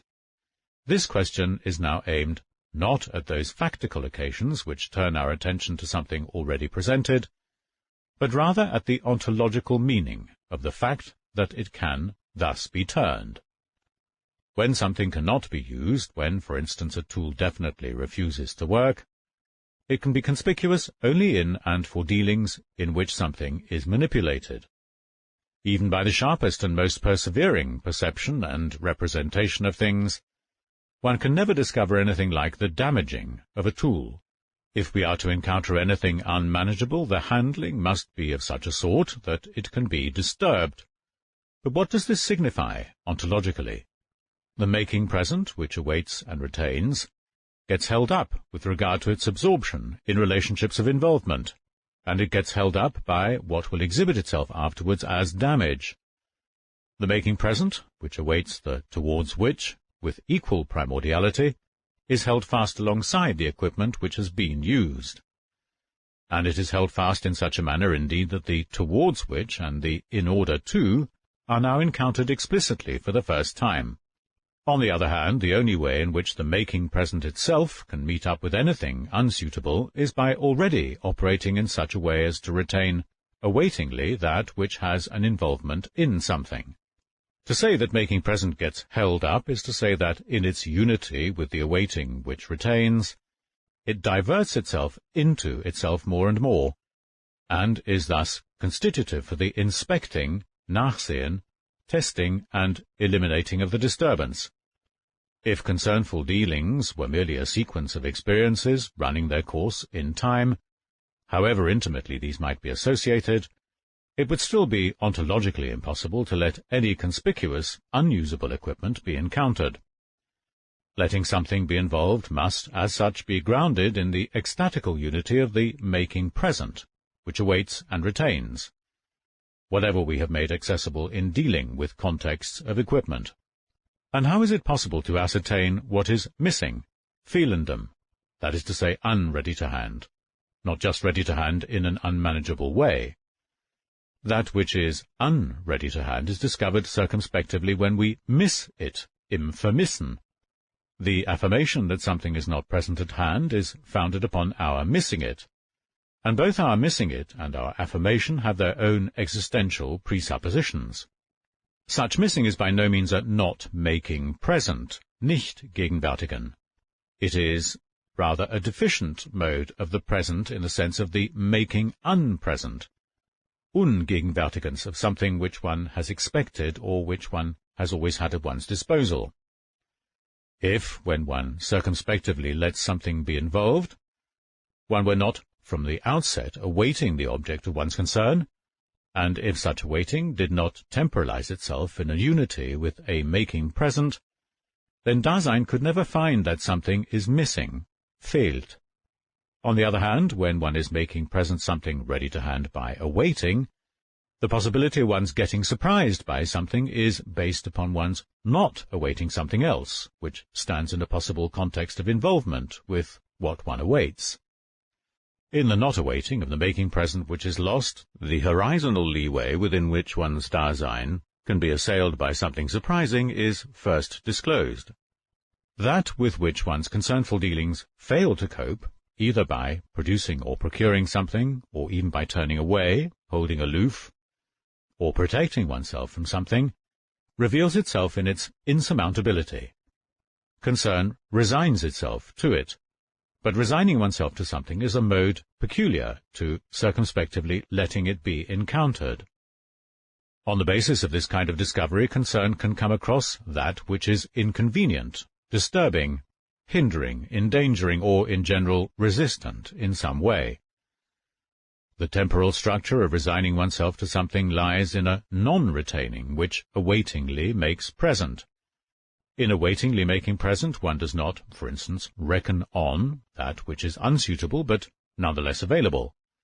Not reckoning with something is a mode of taking into one's reckoning that which one cannot cling to. That which one has not reckoned with does not get forgotten. It gets retained, so that in its very unsuitability it remains ready to hand. That which is ready to hand in this manner belongs to the everyday stock or content of the factically disclosed environment. Only insofar as something resistant has been discovered on the basis of the ecstatical temporality of concern, can factical Dasein understand itself in its abandonment to a world of which it never becomes master.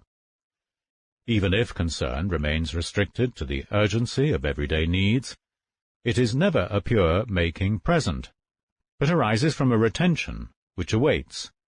On the basis of such a retention, or as such a basis, Dasein exists in a world.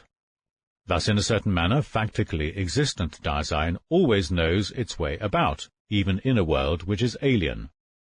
When, in one's concern, one lets something be involved, one's doing so is founded on temporality, and amounts to an altogether pre-ontological and non-thematic way of understanding involvement and readiness to hand. In what follows, it will be shown to what extent the understanding of these types of being as such is, in the end, also founded on temporality. We must first give a more concrete demonstration of the temporality of being in the world. With this as our aim, we shall trace how the theoretical attitude towards the world arises out of circumspective concern with the ready-to-hand. Not only the circumspective discovering of entities within the world, but also the theoretical discovering of them is founded upon being in the world. The existential temporal interpretation of these ways of discovering is preparatory to the temporal characterization of this basic state of Dasein. B. The temporal meaning of the way in which circumspective concern becomes modified into the theoretical discovery of the present at hand within the world. When in the course of existential ontological analysis we ask how theoretical discovery arises out of circumspective concern, this implies already that we are not making a problem of the ontical history and development of science, or of the factical occasions for it, or of its proximate goals. In seeking the ontological genesis of the theoretical attitude, we are asking which of those conditions implied in Dasein's state of being are existentially necessary for the possibility of Dasein's existing in the way of scientific research. This formulation of the question is aimed at an existential conception of science. This must be distinguished from the logical conception which understands science with regard to its results and defines it as something established on an interconnection of true propositions, that is, propositions counted as valid. The existential conception understands science as a way of existence and thus as a mode of being in the world, which discovers or discloses either entities or being. Yet a fully adequate existential interpretation of science cannot be carried out until the meaning of being and the connection between being and truth have been clarified in terms of the temporality of existence. The following deliberations are preparatory to the understanding of this central problematic, within which, moreover, the idea of phenomenology, as distinguished from the preliminary conception of it which we indicated by way of introduction, will be developed for the first time. Corresponding to the stage of our study at which we have now arrived, a further restriction will be imposed upon our interpretation of the theoretical attitude. We shall investigate only the way in which circumspective concern, with the ready-to-hand, changes over into an exploration of what we come across as present at hand within the world, and we shall be guided by the aim of penetrating to the temporal constitution of being in the world in general. In characterizing the changeover from the manipulating and using and so forth, which are circumspective in a practical way, to theoretical exploration, it would be easy to suggest that merely looking at entities is something which emerges when concerns hold back from any kind of manipulation. What is decisive in the emergence of the theoretical attitude would then lie in the disappearance of praxis. So if one posits practical concern as the primary and predominant kind of being which factical Dasein possesses, the ontological possibility of theory will be due to the absence of praxis, that is, to a privation. But the discontinuance of a specific manipulation in our concernful dealings does not simply leave the guiding circumspection behind as a remainder. Rather, our concern then diverts itself specifically into a just looking around, ein nur sich umsehen. But this is by no means the way in which the theoretical attitude of science is reached. On the contrary, the tarrying which is discontinued when one manipulates can take on the character of a more precise kind of circumspection, such as inspecting, checking up on what has been attained, or looking over the operations, Betrieb, which are now at a standstill. Holding back from the use of equipment is so far from sheer theory that the kind of circumspection which tarries and considers remains wholly in the grip of the ready-to-hand equipment with which one is concerned. Practical dealings have their own ways of tarrying, and just as praxis has its own specific kind of sight, theory, theoretical research is not without a praxis of its own. Reading off the measurements which result from an experiment often requires a complicated technical setup for the experimental design. Observation with a microscope is dependent upon the production of preparations. Archaeological excavation, which precedes any interpretations of the findings, demands manipulations of the grossest kind. But even in the most abstract way of working out problems and establishing what has been obtained, one manipulates equipment for writing, for example. However uninteresting and obvious such components of scientific research may be, they are by no means a matter of indifference ontologically. The explicit suggestion that scientific behavior as a way of being in the world is not just a purely intellectual activity may seem petty and superfluous, if only it were not plain from this triviality that it is by no means patent where the ontological boundary between theoretical and atheoretical behavior really runs. Someone will hold that all manipulation in the sciences is merely in the service of pure observation, the investigative discovery and disclosure of the things themselves. Seeing, taken in the widest sense, regulates all procedures and retains its priority. To whatever kind of objects one's knowledge may relate itself, and by whatever means it may do so, still that through which it relates itself to them immediately, and which all thinking as a means has as its goal, is intuition. The idea of the intuitus has guided all interpretation of knowledge from the beginnings of Greek ontology until today. Whether or not that intuitus can be factically reached, if we are to exhibit the existential genesis of science in accordance with the priority of seeing, we must set out by characterizing the circumspection, which is the guide for practical concern. Circumspection operates in the involvement relationships of the context of equipment which is ready to hand. Moreover, it is subordinate to the guidance of a more or less explicit survey of the equipmental totality of the current equipment world and of the public environment which belongs to it. This survey is not just one in which things that are present at hand are subsequently scraped together. What is essential to it is that one should have a primary understanding of the totality of involvements within which factical concern always takes its start.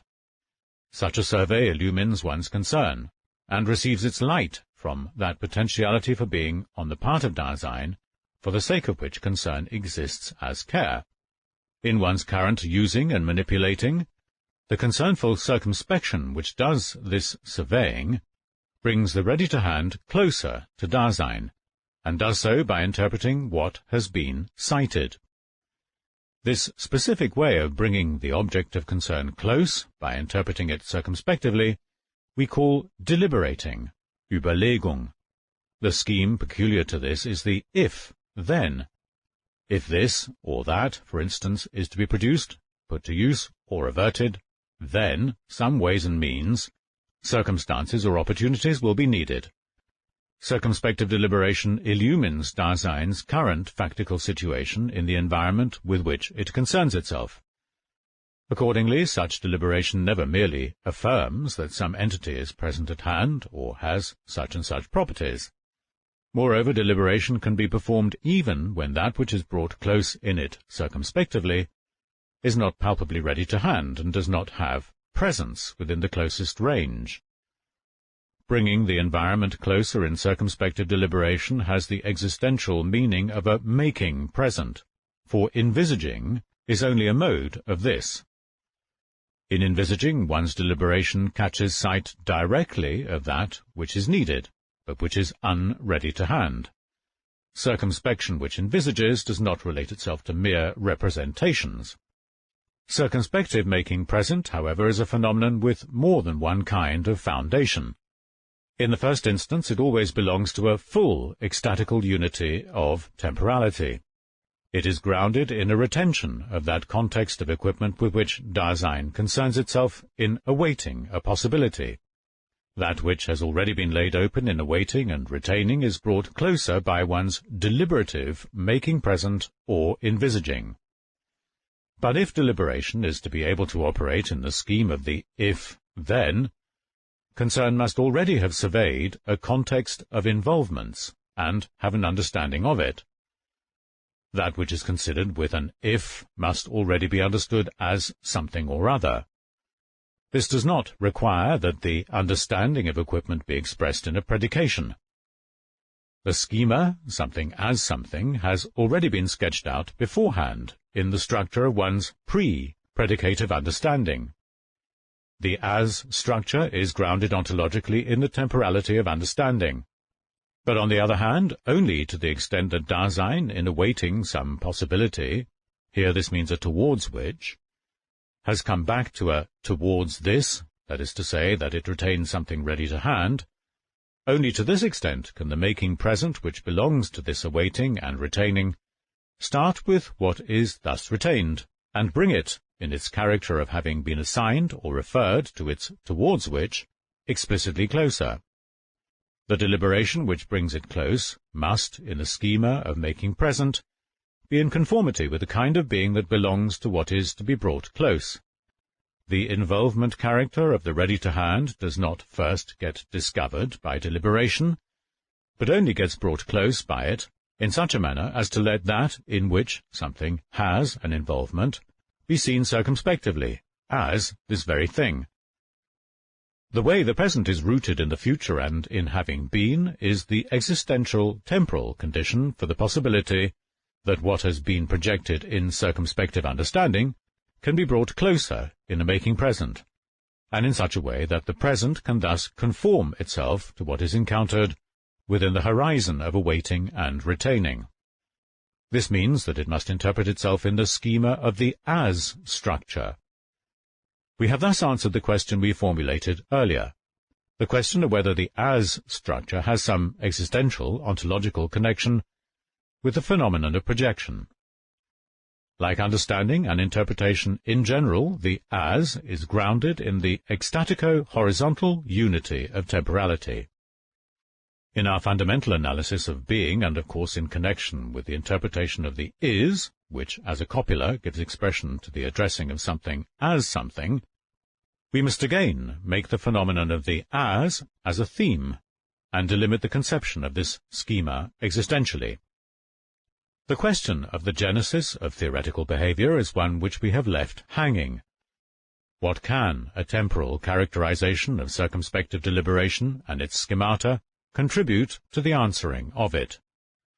Only that this elucidates the situation in which circumspective concern changes over into theoretical discovering, a situation of the kind which belongs to Dasein. We may then try to analyze this changeover itself by taking as our clue an elementary assertion which is circumspectively deliberative in character, and the modifications which are possible for it. When we are using a tool circumspectively, we can say, for instance, that the hammer is too heavy or too light. Even the proposition that the hammer is heavy can give expression to a concernful deliberation, and signify that the hammer is not an easy one, in other words, that it takes force to handle it, or that it will be hard to manipulate. But this proposition can also mean that the entity before us, which we already know circumspectively as a hammer, has a weight, that is to say, it has the property of heaviness. It exerts a pressure on what lies beneath it, and it falls if this is removed.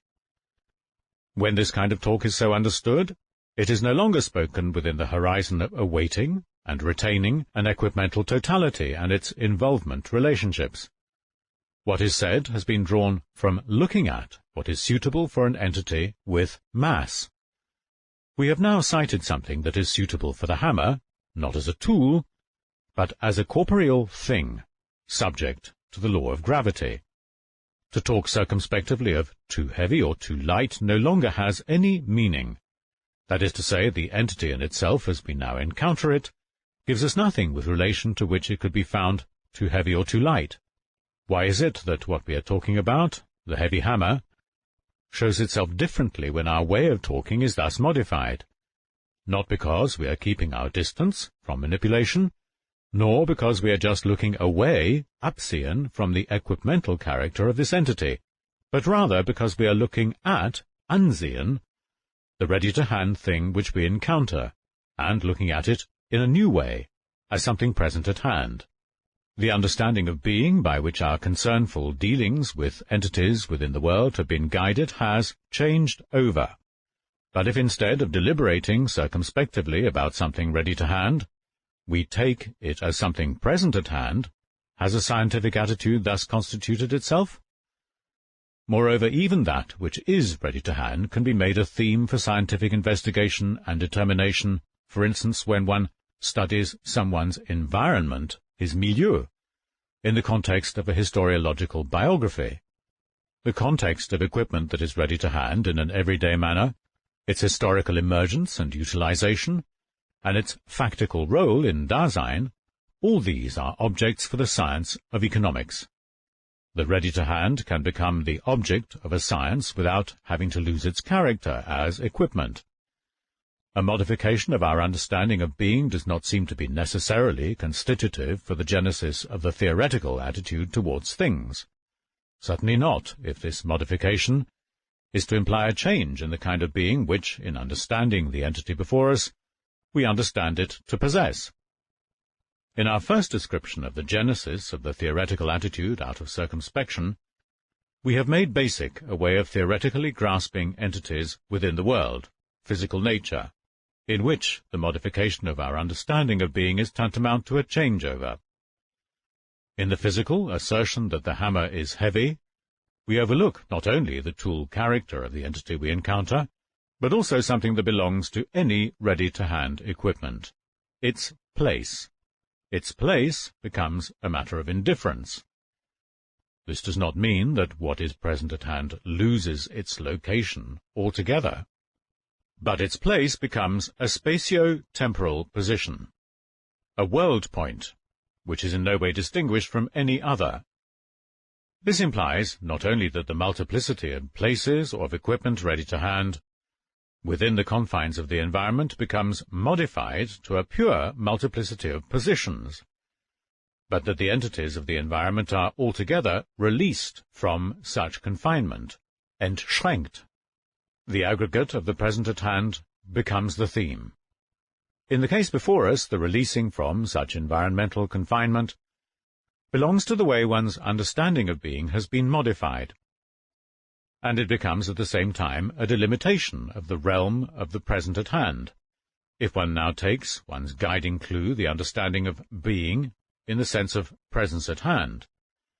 The more appropriately the being of the entities to be explored is understood, under the guidance of an understanding of being, and the more the totality of entities has been articulated in its basic attributes as a possible area of subject matter for a science, all the more secure will be the perspective for one's methodical inquiry.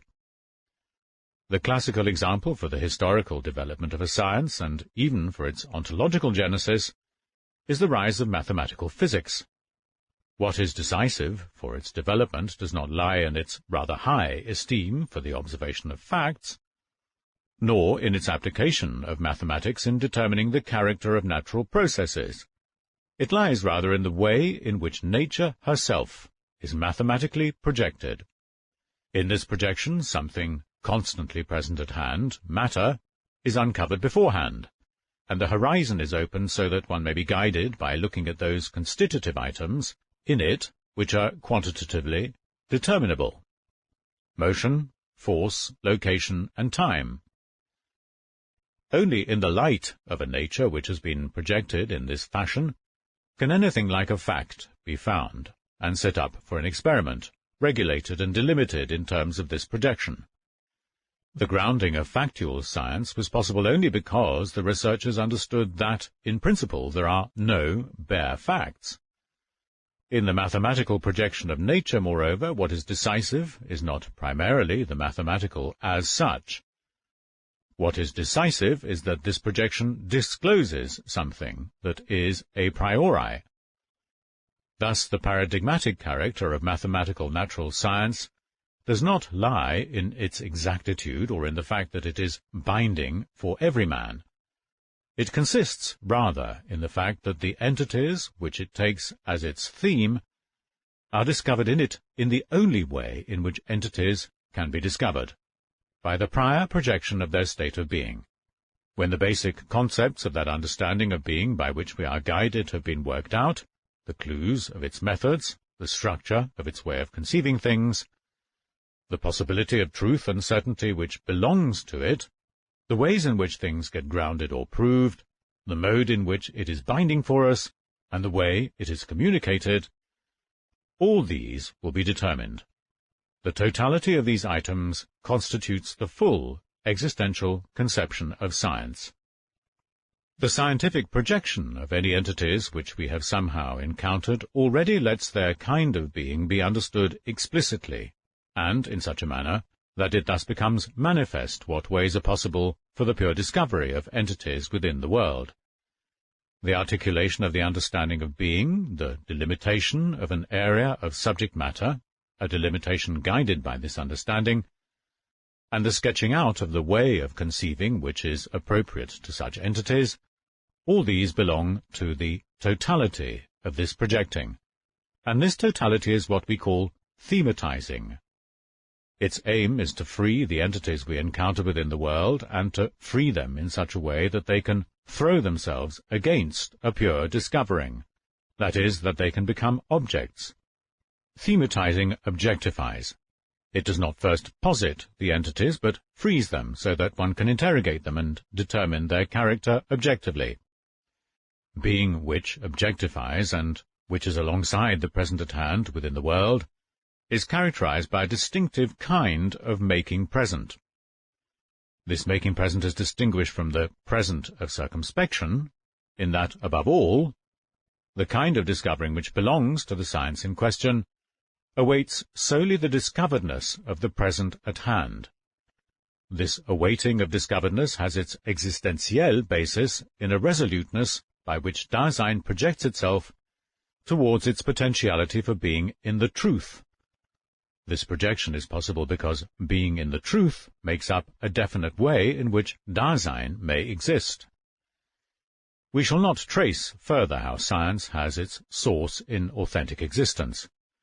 It is enough now if we understand that the thematizing of entities within the world presupposes being in the world as the basic state of Dasein, and if we understand how it does so.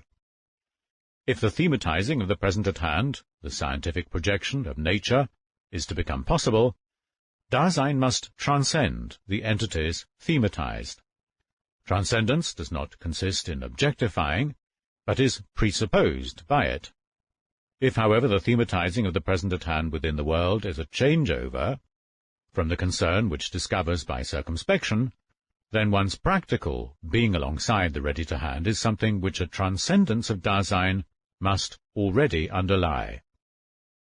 If, moreover, thematizing modifies and articulates the understanding of being, then, insofar as Dasein, the entity which thematizes, exists, it must already understand something like being. Such understanding of being can remain neutral. In that case, readiness to hand and presence at hand have not yet been distinguished. Still less have they been conceived ontologically. But if Dasein is to be able to have any dealings with the context of equipment, it must understand something like an involvement, even if it does not do so thematically. A world must have been disclosed to it. With Dasein's factical existence, this world has been disclosed, if Dasein indeed exists essentially as being in the world. And if Dasein's being is completely grounded in temporality, then temporality must make possible being in the world, and therewith Dasein's transcendence. This transcendence in turn provides the support for concernful being alongside entities within the world, whether this being is theoretical or practical. C. The temporal problem of the transcendence of the world. Circumspective concern includes the understanding of a totality of involvements, and this understanding is based upon a prior understanding of the relationships of the in order to, the towards which, the towards this, and for the sake of. The interconnection of these relationships has been exhibited earlier as significance. Their unity makes up what we call the world. The question arises of how anything like the world in its unity with Dasein is ontologically possible. In what way must the world be if Dasein is to be able to exist as being in the world? Dasein exists for the sake of a potentiality for being of itself. In existing it has been thrown, and as something thrown it has been delivered over to entities which it needs in order to be able to be as it is, namely, for the sake of itself. Insofar as Dasein exists factically, it understands itself in the way its for the sake of itself is thus connected with some current in order to. That inside which existing Dasein understands itself is there along with its factical existence. That inside which one primarily understands oneself has Dasein's kind of being. Dasein is its world existingly. We have defined Dasein's being as care. The ontological meaning of care is temporality. We have shown that temporality constitutes the disclosedness of the there, and we have shown how it does so. In the disclosedness of the there, the world is disclosed along with it. The unity of significance, that is, the ontological constitution of the world, must then likewise be grounded in temporality. The existential temporal condition for the possibility of the world lies in the fact that temporality, as an ecstatical unity, has something like a horizon. Ecstasies are not simply raptures in which one gets carried away. Rather, there belongs to each ecstasis a whither to which one is carried away. This whither of the ecstasis we call the horizonal schema. In each of the three ecstasies, the ecstatical horizon is different. The schema in which Dasein comes towards itself futurally, whether authentically or inauthentically, is the for the sake of itself.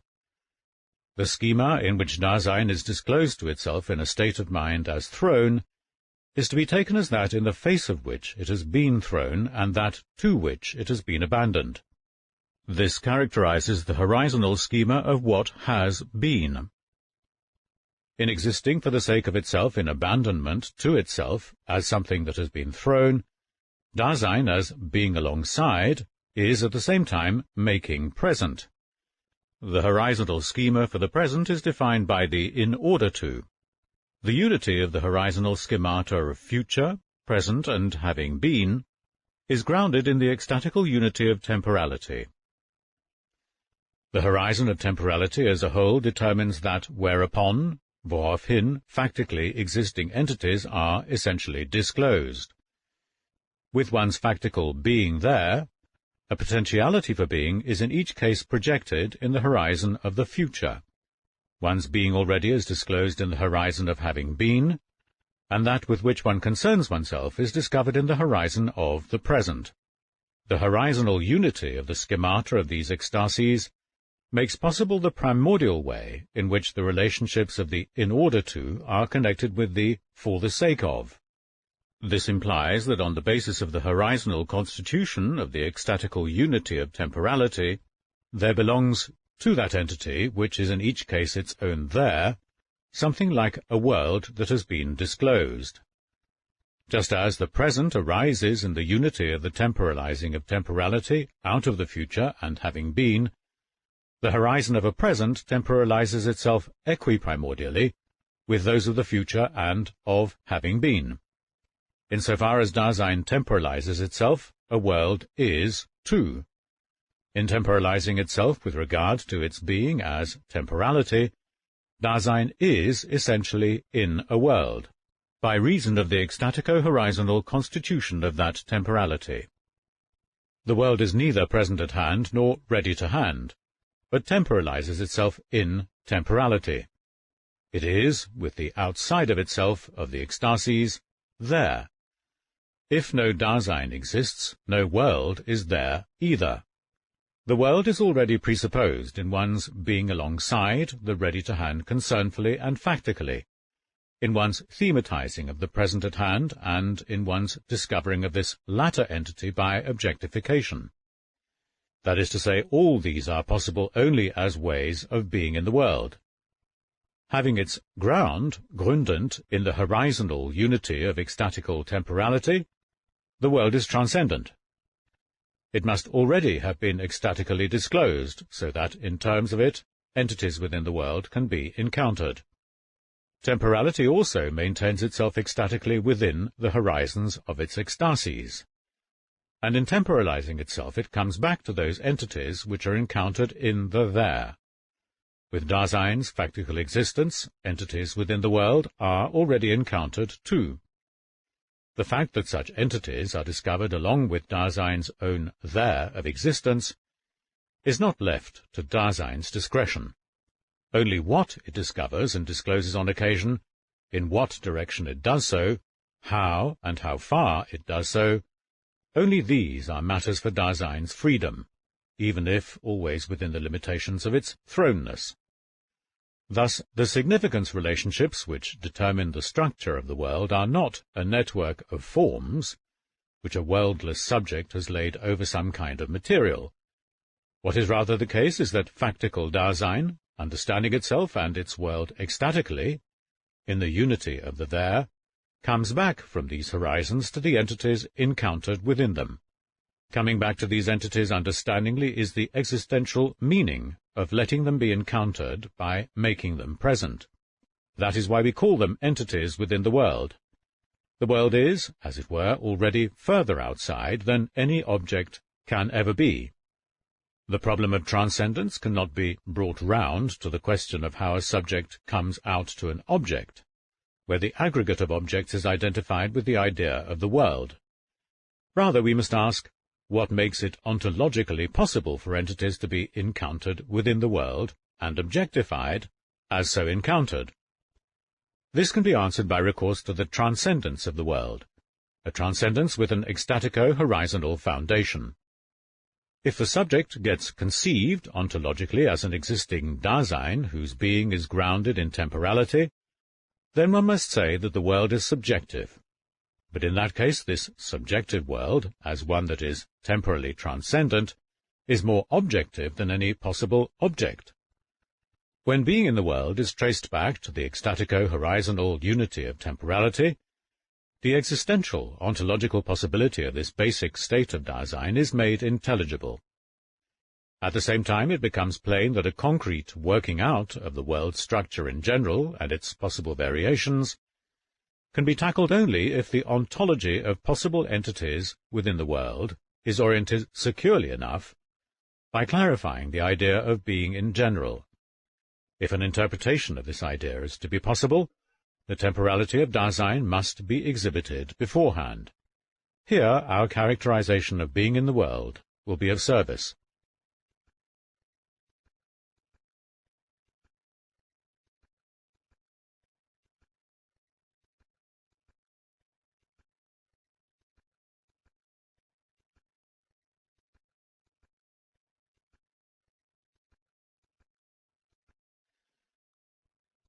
Section 70. The temporality of the spatiality that is characteristic of Dasein. Though the expression temporality does not signify what one understands by time, when one talks about space and time, nevertheless, spatiality seems to make up another basic attribute of Dasein corresponding to temporality. Thus, with Dasein's spatiality, existential temporal analysis seems to come to a limit, so that this entity which we call Dasein must be considered as temporal, and also as spatial, coordinately. Has our existential temporal analysis of Dasein thus been brought to a halt by that phenomenon with which we have become acquainted as the spatiality that is characteristic of Dasein, and which we pointed out as belonging to being in the world? If in the course of our existential interpretation we were to talk about Dasein's having a spatio-temporal character, we could not mean that this entity is present at hand in space and also in time. This needs no further discussion. Temporality is the meaning of the being of care. Dasein's constitution and its ways to be are possible ontologically only on the basis of temporality, regardless of whether this entity occurs in time or not. Hence, Dasein's specific spatiality must be grounded in temporality. On the other hand, the demonstration that this spatiality is existentially possible only through temporality cannot aim either at deducing space from time or at dissolving it into pure time. If Dasein's spatiality is embraced by temporality in the sense of being existentially founded upon it, then this connection between them, which is to be clarified in what follows, is also different from the priority of time over space in Kant's sense. To say that our empirical representations of what is present at hand in space run their course in time, as psychical occurrences, so that the physical occurs immediately in time also, is not to give an existential ontological interpretation of space as a form of intuition, but rather to establish ontically that what is psychically present at hand runs its course in time. We must now make an existential analytical inquiry as to the temporal conditions for the possibility of the spatiality that is characteristic of Dasein, the spatiality upon which in turn is founded the uncovering of space within the world. We must first remember in what way Dasein is spatial. Dasein can be spatial only as care, in the sense of existing as factically falling. Negatively, this means that Dasein is never present at hand in space, not even proximally. Dasein does not fill up a bit of space as a real thing or item of equipment would, so that the boundaries dividing it from the surrounding space would themselves just define that space spatially. Dasein takes space in. This is to be understood literally. It is by no means just present at hand in a bit of space which its body fills up. In existing, it has already made room for its own leeway. It determines its own location in such a manner that it comes back from the space it has made room for to the place which it has reserved. To be able to say that Dasein is present at hand at a position in space, we must first take, auffassen, this entity in a way which is ontologically inappropriate. Nor does the distinction between the spatiality of an extended thing and that of Dasein lie in the fact that Dasein knows about space. For taking space in, das Raum einnehmen, is so far from identical with a representing of the spatial that it is presupposed by it instead. Neither may Dasein's spatiality be interpreted as an imperfection, which adheres to existence by reason of the fatal linkage of the spirit to a body. On the contrary, because Dasein is spiritual, and only because of this, it can be spatial in a way which remains essentially impossible for any extended corporeal thing. Dasein's making room for itself is constituted by directionality and disseverance. How is anything of this sort existentially possible? On the basis of Dasein's temporality.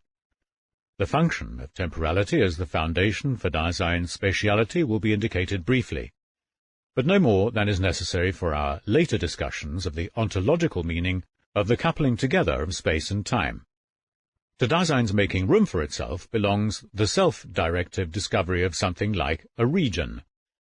By this expression, what we have in mind in the first instance is the whither for the possible belonging somewhere of equipment which is ready to hand environmentally, and which can be placed.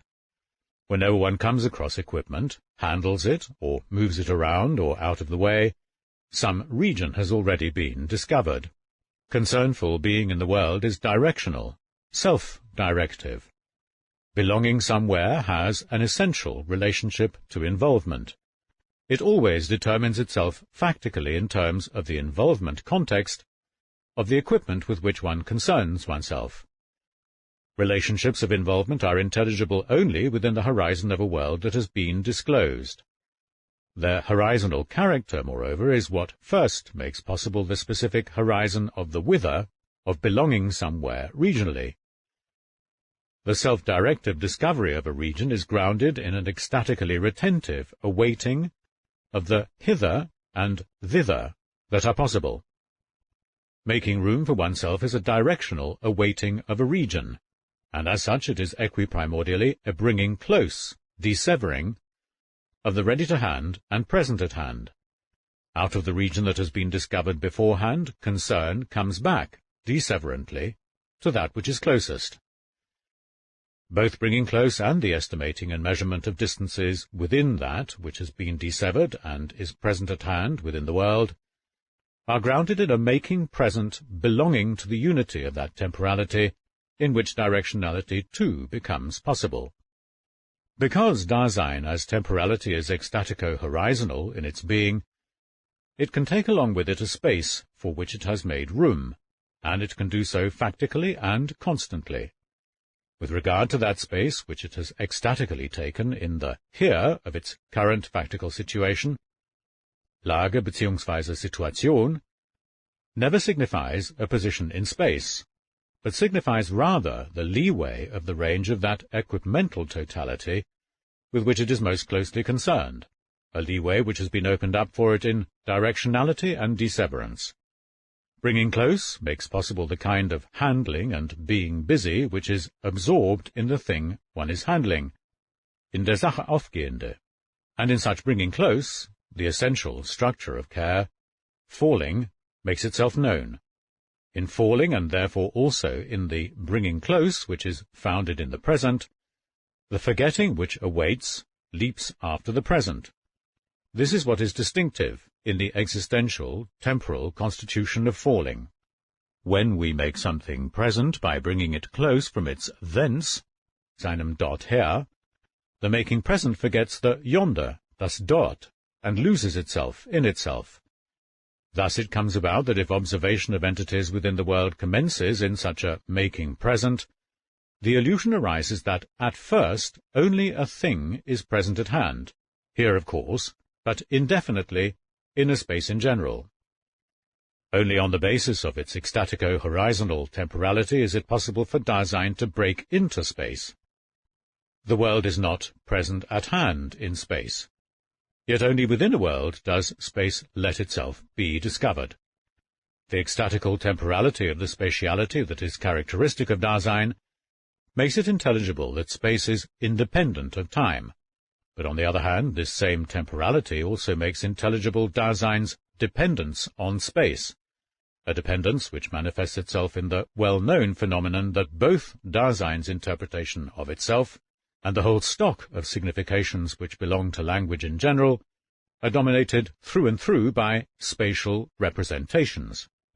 This priority of the spatial in the articulation of concepts and significations has its basis not in some specific power which space possesses, but in Dasein's kind of being. Temporality is essentially falling, and it loses itself in making present. Not only does it understand itself circumspectively in terms of objects of concern which are ready at hand, but from those spatial relationships which making present is constantly meeting in the ready-to-hand as having presence, it takes its clues for articulating that which has been understood and can be interpreted in the understanding in general.